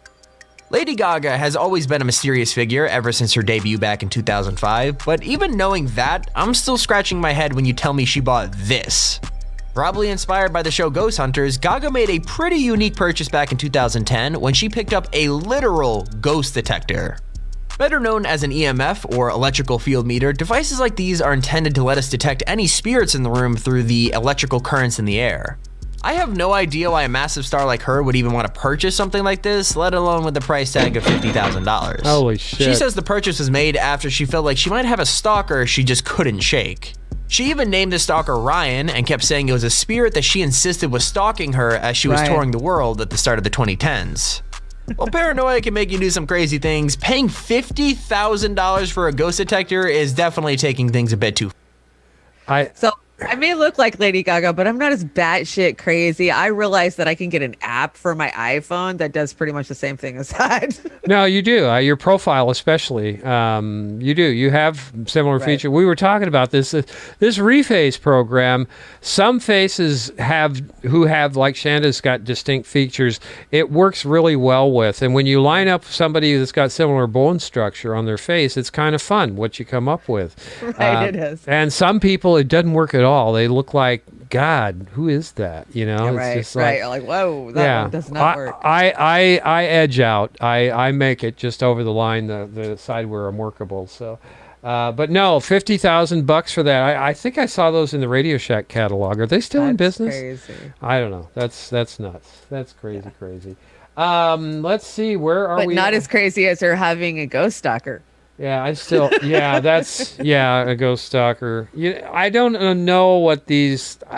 Is this just to whip up the press? Is that what they do? Who knows? She's the one that hangs out with Brima Bramovich. Remember, I brought that report. Oh yeah. Long time back. Yeah, the crazy Satanist. Yeah, that's like throwing paint buckets full of blood on the wall, blood and feces and shit. Yeah. God dang! That's art. Anyway.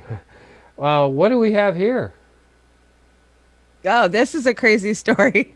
What the hell? The Chinese saying that, I should have put this on the China slide, but it's about them saying that COVID was coming from fish, frozen food, frozen salmon or something. Well, they said salmon. I don't know. But COVID's coming from well, no, this is an Australian report. I think it's probably Sky News. Oh, okay. But they debunk it and say no. That's not Sky News, isn't that Rupert Murdoch's old? Yes, it's very right frozen wing. food issue. I mean, the Chinese have been saying that for different outbreaks they've had at times. I think they were blaming Norwegian salmon at one stage, but really that's very unlikely. Australia imports a lot of frozen food from all around the world. And given that we have no transmission or minimal transmission in Australia, we'd be seeing little outbreaks if that was the case, and wouldn't know where it came from. And you might remember Auckland last September, October, when they had 200 people affected by an outbreak. That was thought, did it come from Melbourne through frozen food? And while you couldn't exclude it, was the least likely of the other possibilities, either a recurrence of the strain that was circulating there, or probably some leak from a quarantine hotel or return visitor that then caused a problem. So I think some of the theories put up, like the frozen food, I think that's very, very unlikely. I don't think we can exclude it was a leak from the laboratory. It would have been accidental and probably unknown. But if you postulate animals, this virus or a bat virus was in the lab, probably was in some humanized cell lines. It could have leaked out, but equally it's probably more likely it was bats to animals to people. I wonder if I can get your thoughts just on the importance of that knowledge, though. Professor Nikolai Petrovsky from Flinders University last night told us that if we knew it was an accidental leak from the lab, in many ways that would be more reassuring because we know how it's transpired and it's not going to happen too often. Whereas if we think this has mutated from a natural transmission from animals to humans, that's more worrying because we could be seeing more instances like this emanating from China and elsewhere. Yeah, perversely, I think that's true because if you have a virus and it's in a laboratory and it's either in monkey cells or human cells, that would humanize it and make it easier to go from person to person if it should leak or somehow. So, yes, in some ways it'd be more reassuring, but the bottom line is we'll never know, I suspect. Yeah, so, and I've been saying that since last February. We're never going to know where it came from, but it would be more comforting if they would just admit it came out of a lab, don't you think?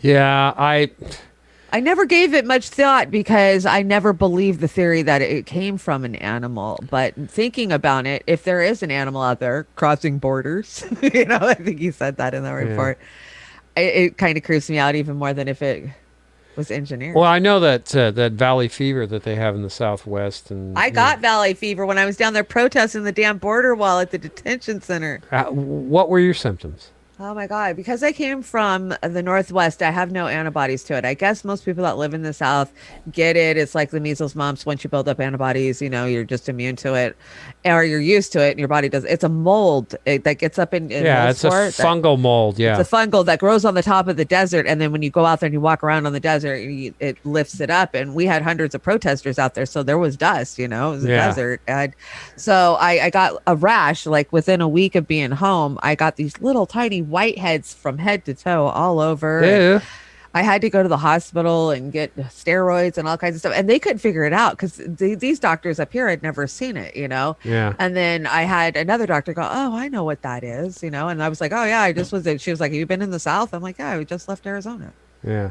Yeah. And that happened to my mother. I mean, I guess it stays with you for life and it messes you up in a lot of different ways. Yeah. It killed my mom ultimately, but don't tell me that. But anytime you get a mold or a virus that stays in your body. Yeah, it's in there, and I know this is not, but it attacks specific, and this is a thing that's kind of similar that what we're seeing with the COVID stuff, but it'll attack lung tissue or bone tissue or brain tissue. It goes to a different. And back then they were giving mega doses of diflucan, which the ladies know they use that for other things. Horrible stuff, and they were animals transmitted that, their feces and everything, the rodents and stuff. So, we talked about it earlier. They're talking about us wearing masks for the next decade. I know, but do we believe the global warming theory that, I do believe that the glaciers are melting and we're releasing shit, we're cutting down forests, we're releasing shit. We are creating this with some of the way we're destroying the environment. Yeah, I mean, they're talking about stuff that's melting that killed off species eons ago, maybe. Right. So maybe it is Pandora's box. So it's so crazy that somebody just asked about this. Really? Who asked about it? Was it Peace Dove? I don't have the chat up. She asked me, Chanda, have you seen The Invisible People? So okay, this is The Invisible People, and this is going to be the movie tonight. So we're going to watch half of it tonight, and then we will watch the dramatic ending next week, and it is a very dramatic ending. So what this is you can find them on YouTube. They're called The Invisible People. The channel is, and it says we can't solve anyone's problem unless we first see it, unless we first see them. Invisible People helps us see those who the world often ignores. People, please help support our important work. The public's inability to relate to homeless is our biggest obstacle to ending it. Through storytelling, education, news, and activism, Invisible People is challenging the story of the homeless. So I brought one of the changing the story to the homeless. Okay, I thought it was... No, that's all right. It's hard to see. It's small and it's gray. So yeah. So anyways, Invisible People, you can follow them over at YouTube. We're going to watch the first half right now. And then next week we'll watch the next half. But I think there's more of these out there. Yeah, this is the movie, and we've got a couple of shorts after that, and then we're out of here. I want to thank everybody for hanging out. We had like 34 in here at one point tonight, which is great. Just on one channel. Just on one channel. Yeah, just on one channel. So I've that's great. So again, we appreciate you so much. Invisible People. Now this, you said this one's kind of tough, but next week's going to be really tough, right? Right. Okay. Right. Pure discretion. Can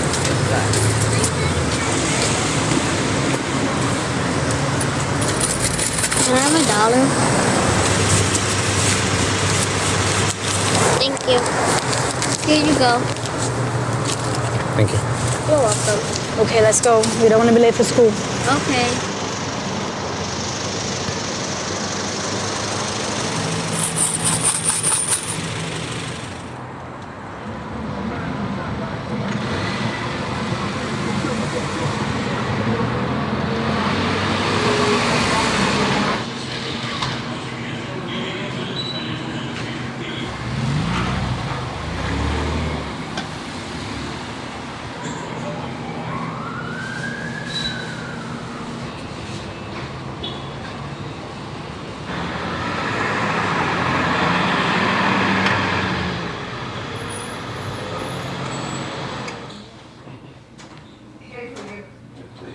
Is that the right cut, by the way? 7? 7, yeah. Okay. We're going to do 7 today. All right. So basically, there isn't a lot of talking for the first few minutes of this. We just are following this homeless guy through his day.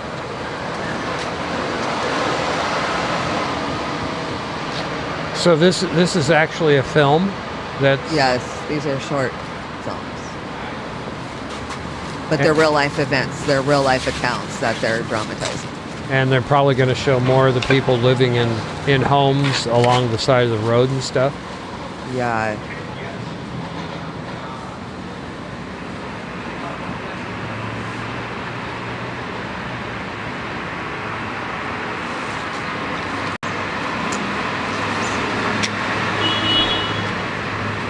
This builds slow, but next week it'll blow your mind.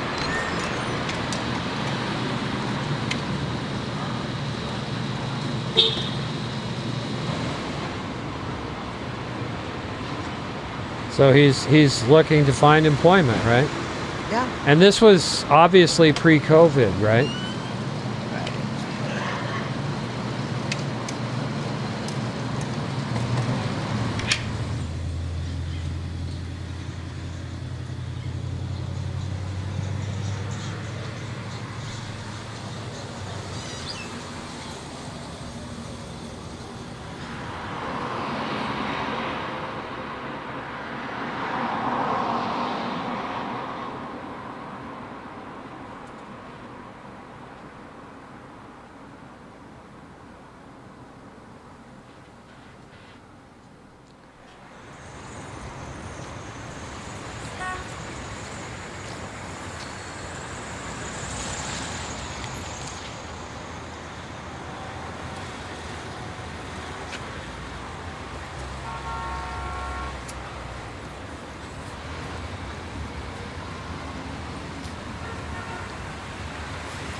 Do you rather read than eat?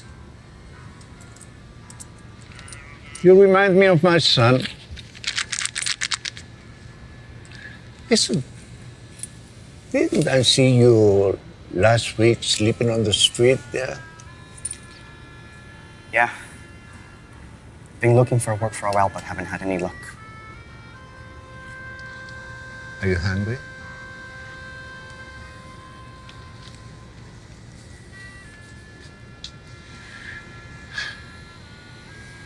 I don't have any money.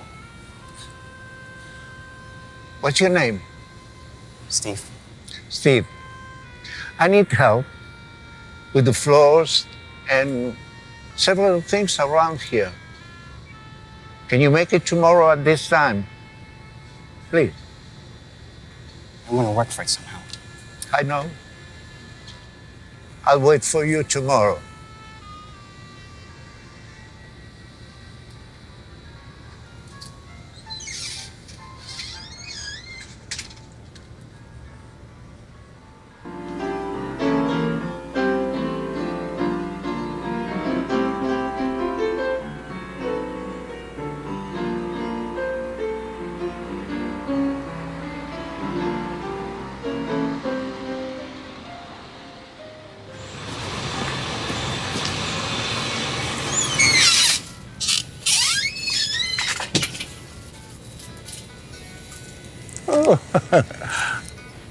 What do I have to do?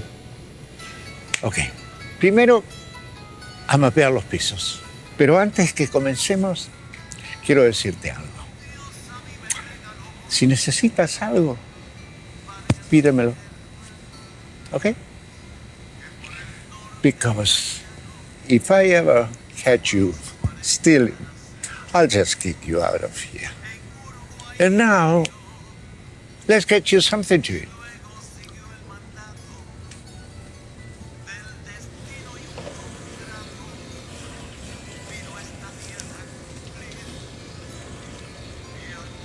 Is that your son? Seems nice. He was. Police mistook him for another person. I'm sorry. Me too. How about you? Why are you on the streets? I lost my job and I couldn't pay the rent. Uh-huh. I was living in my car and driving for one of those apps. It was towed while I was at the library. One of those few places with a clean bathroom. Okay, so we saw him go through his day. He's hiding his stuff, right? Because he doesn't want it ripped off. He goes in. Everybody assumes he's a criminal everywhere he goes. He likes to read. He'd rather buy a newspaper before food. You know, he's an intelligent person, wants to know what's going on. And now this guy is kind of befriending and being nice to him, kind of giving him a hand up, right? Because that's what it takes. It takes hands up, you know. And I do realize that this is a religious channel. They do have religious base, but most of the entities that are working with the homeless are religious based, right? I mean, all of the missions, the faith missions, the Catholic missions, they're the ones that are out there on the very front lines. And so if we're going to help the homeless situation, we know it's not going to come from our Congress. We know it's not going to come from our elected officials. It's going to be us, the people, taking care of the people.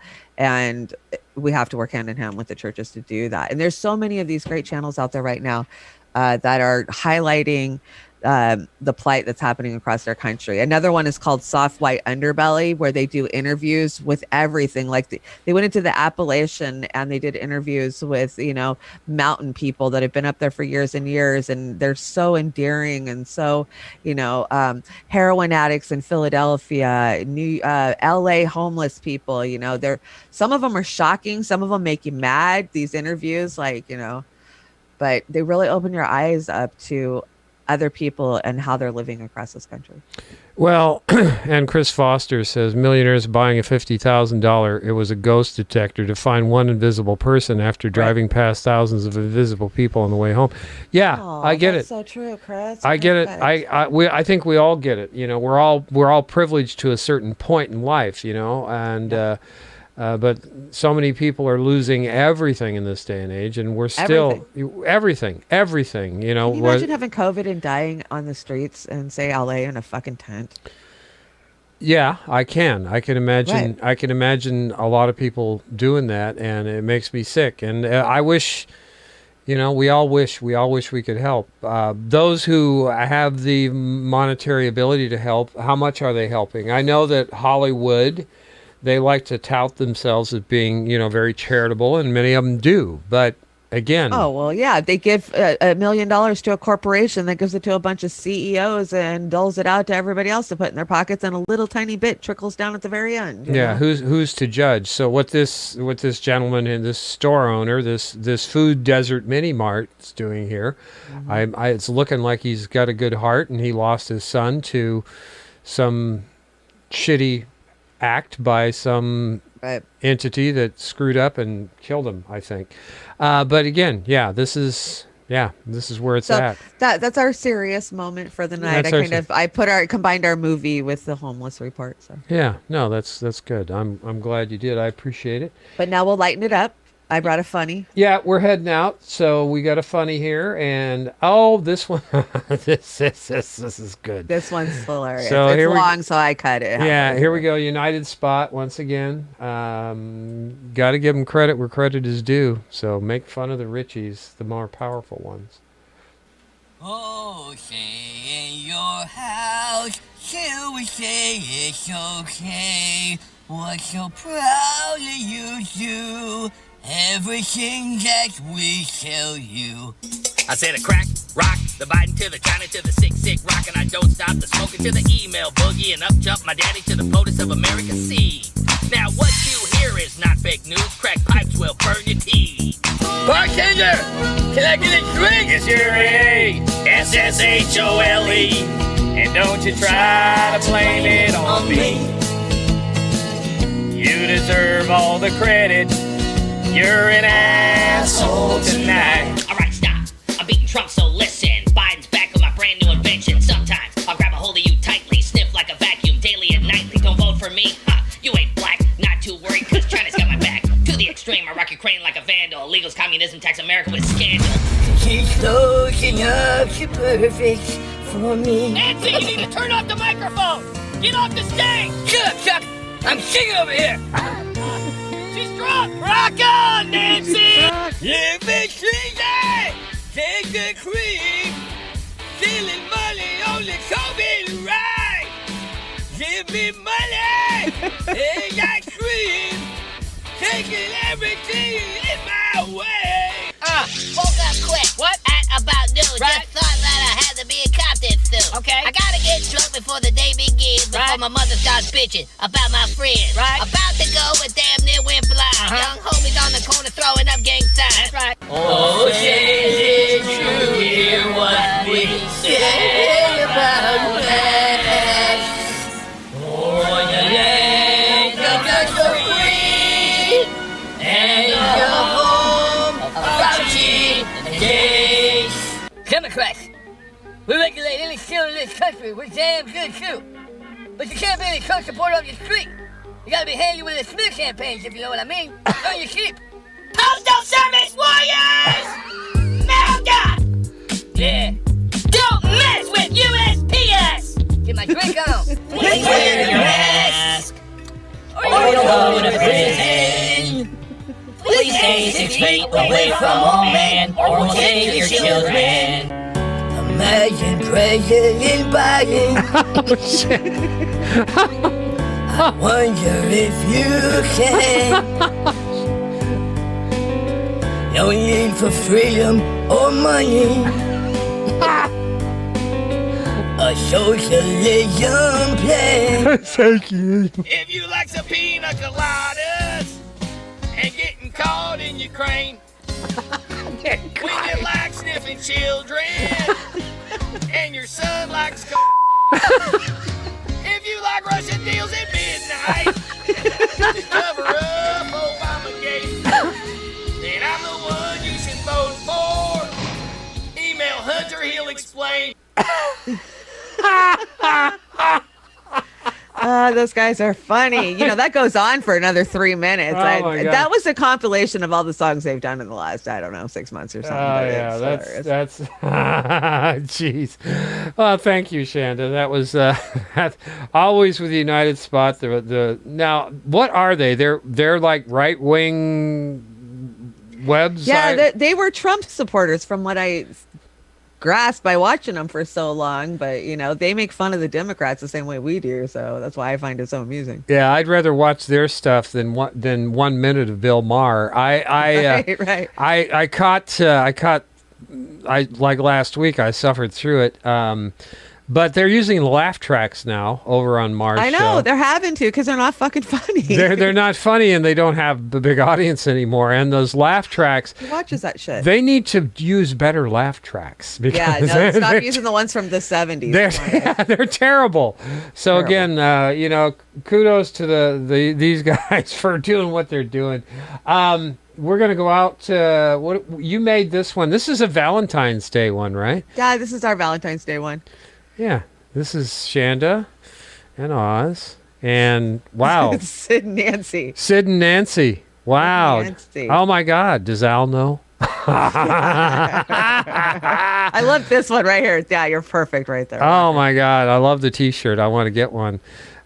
Fee's got that "I Love Putin" T-shirt, and I just yeah, I think you can make one really easy. yeah, probably. But I get shot in the wrong company, so That's a truly sad love story. The Sid and Nancy. Sid and Nancy one. Yeah. Oh God. Yeah, that's reminiscent of. Yeah, the more you look into it and how he died, his mother freaking gave him the overdose, basically. Really.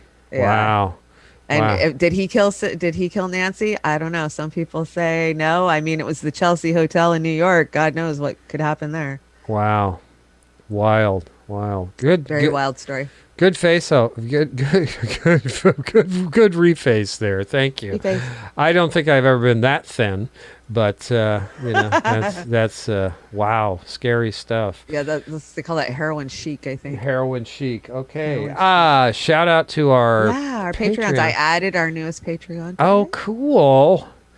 Cool. Shalatsky. I like that name, Shalatsky. Yeah, thank you so much for joining our Patreon. Yeah, and Craig Postajardula's in there. He hit us up. He hit us again the other day with another donation. Thank you, Combo. Well, everybody. Brent McKinney got a couple in the other day too on our Rockfin that we didn't see till after. Yeah, Brent's closing. always Thank you, dropping Brent. it. Yeah, Al and Vic and everybody. Thank you for continuing to support. We really do appreciate it. But remember, do not cut you guys' self short, please. Just No, we know times are tough. if you're gonna drop a buck or two, that's plenty. Just knowing we feel the love. So. Thank you everybody that's going over to Rockfin. Yeah, the Rockfin was amazing tonight. I think this is the best night we've ever had over on Rockfin. Yeah, for people. they're progressively getting better, and I want to say, go over there. Last week we said we had subs, and it wasn't subs. It's followers, and again, we've got maybe a dozen or so subs, but it takes a while for subs because there's so many good shows over there. But go over there if you can sub through us or one of our sisters' shows and friends, whatever. Do it, but follow all of our favorite truth speaking people over there, Convo, Nico, the rest of them. They're speaking truth to power, and we're not all going to agree all the time, but for the most part.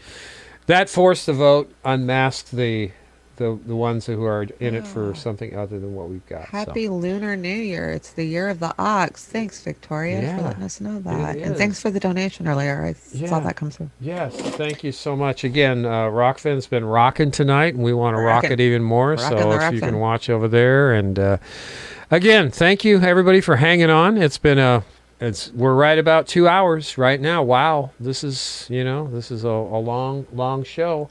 What do we got? Well, that's what we do on Saturday nights. It's after dark. Yeah, we switch it up on Saturday nights. We try and entertain and inform. Oz gets his hair on, and Chanda gets her stuff going. Chanda gets baked. Yeah, Chanda gets baked. And I went back and watched a bunch of the old ones that had dropped because we'd uploaded a bunch of them. And there's some I'm so stoned my eyes are just slits. I know. I have not had my gin and tonic for No, you haven't. For a a long month time. now, and I was going to have it tonight. I got limes in there ready to go, but this mustache again, I didn't want to be drinking glue with my gin and tonic. No, you're pretty funny. By the end of the show, especially 2 hours in, you're getting nice and loosey goosey. Yeah.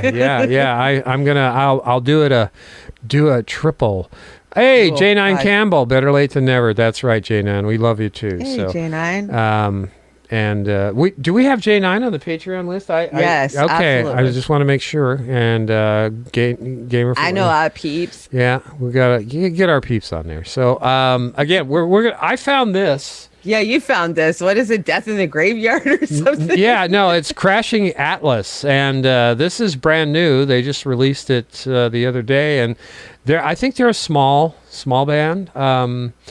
But yeah, I kind of like the song. It's original work. It's not. I like the song. It's not cover. It's original stuff. And yes, happy Valentine's Day. Yeah, happy Valentine's Day. All you everybody. sweethearts, Peace Dove, and everybody else. We love you too. Yeah, happy Valentine's Day to everybody. And Al Walski just dropped us another tip over on the rock fan. Al Walski. I hope you're staying warm out there in Vermont. I know it's got to be freezing there. Yeah, and again, thank you, Victoria. Thanks, Oz and Chanda.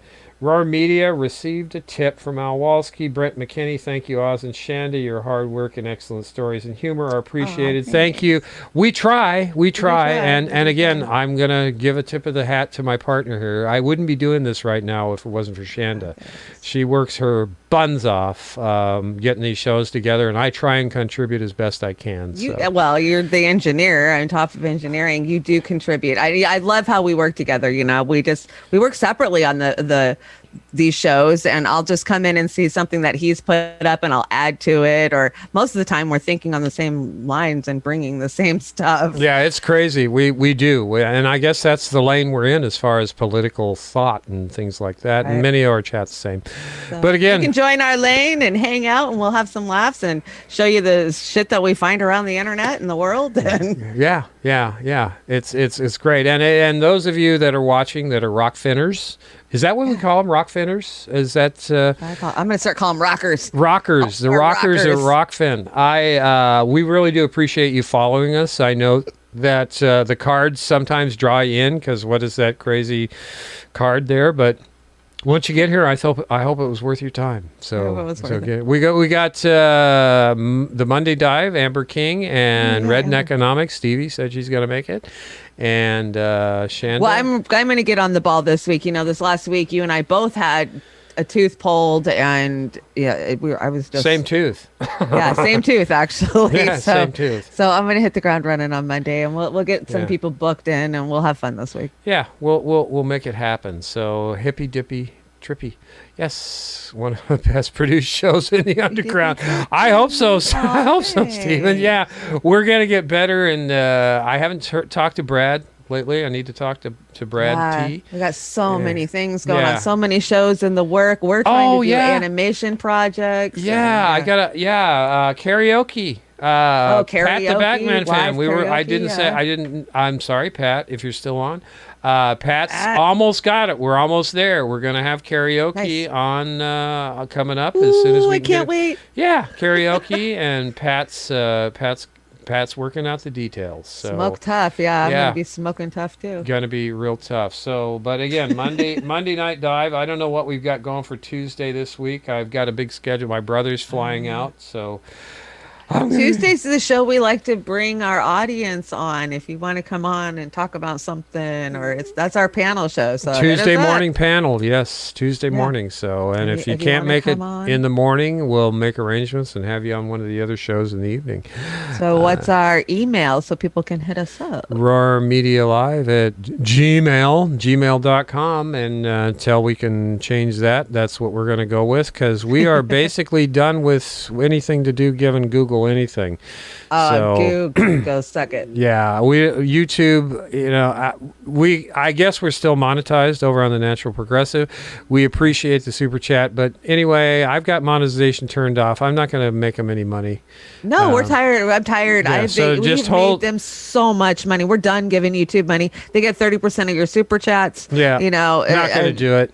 Not going to do it. Not going to do it. We appreciate it, but just don't. A matter of fact, I should just turn off the super chats over there. You should. I'll turn it over. We have there. our Patreons and, you know, the Rockfin, and we'll find other avenues to collect. Yeah, but we're not going to feed the beast. This is, you know, that would be a hypocrite because, you know, if you keep excusing and supporting and shoring up corruption and all that kind of stuff, Bernie, we're gonna lose. We're gonna keep losing. We're never gonna get ahead. So anyway. Well, are you proud of me? I pulled back my premium YouTube. Now I go through a ton of content. I mean, I'm not kidding. I'm pulling 18 hours of content a day. Don't ask me how I do it, but I do it. Yeah. And I now I'm watching commercials, so I'm not giving YouTube any more money. I moved that money over to Rockfin. Yeah, that's great. I'm very proud of you. And so I'm cutting my YouTube habit. Yeah, cutting your YouTube habit. Anyway, thank you very much, everybody. We're hanging on. I'm digressing and stuff. Thank you so much again, Chanda. I will see you Monday. And see you Monday. You have a happy Valentine's Day. Give Al a big hug. For me. And whatever else, you're going to kiss him or whatever. So, yeah. And we'll talk to you guys later. We're going out with Crashing Atlas. Crashing Atlas and the Graveyard. Have a good night. Bye.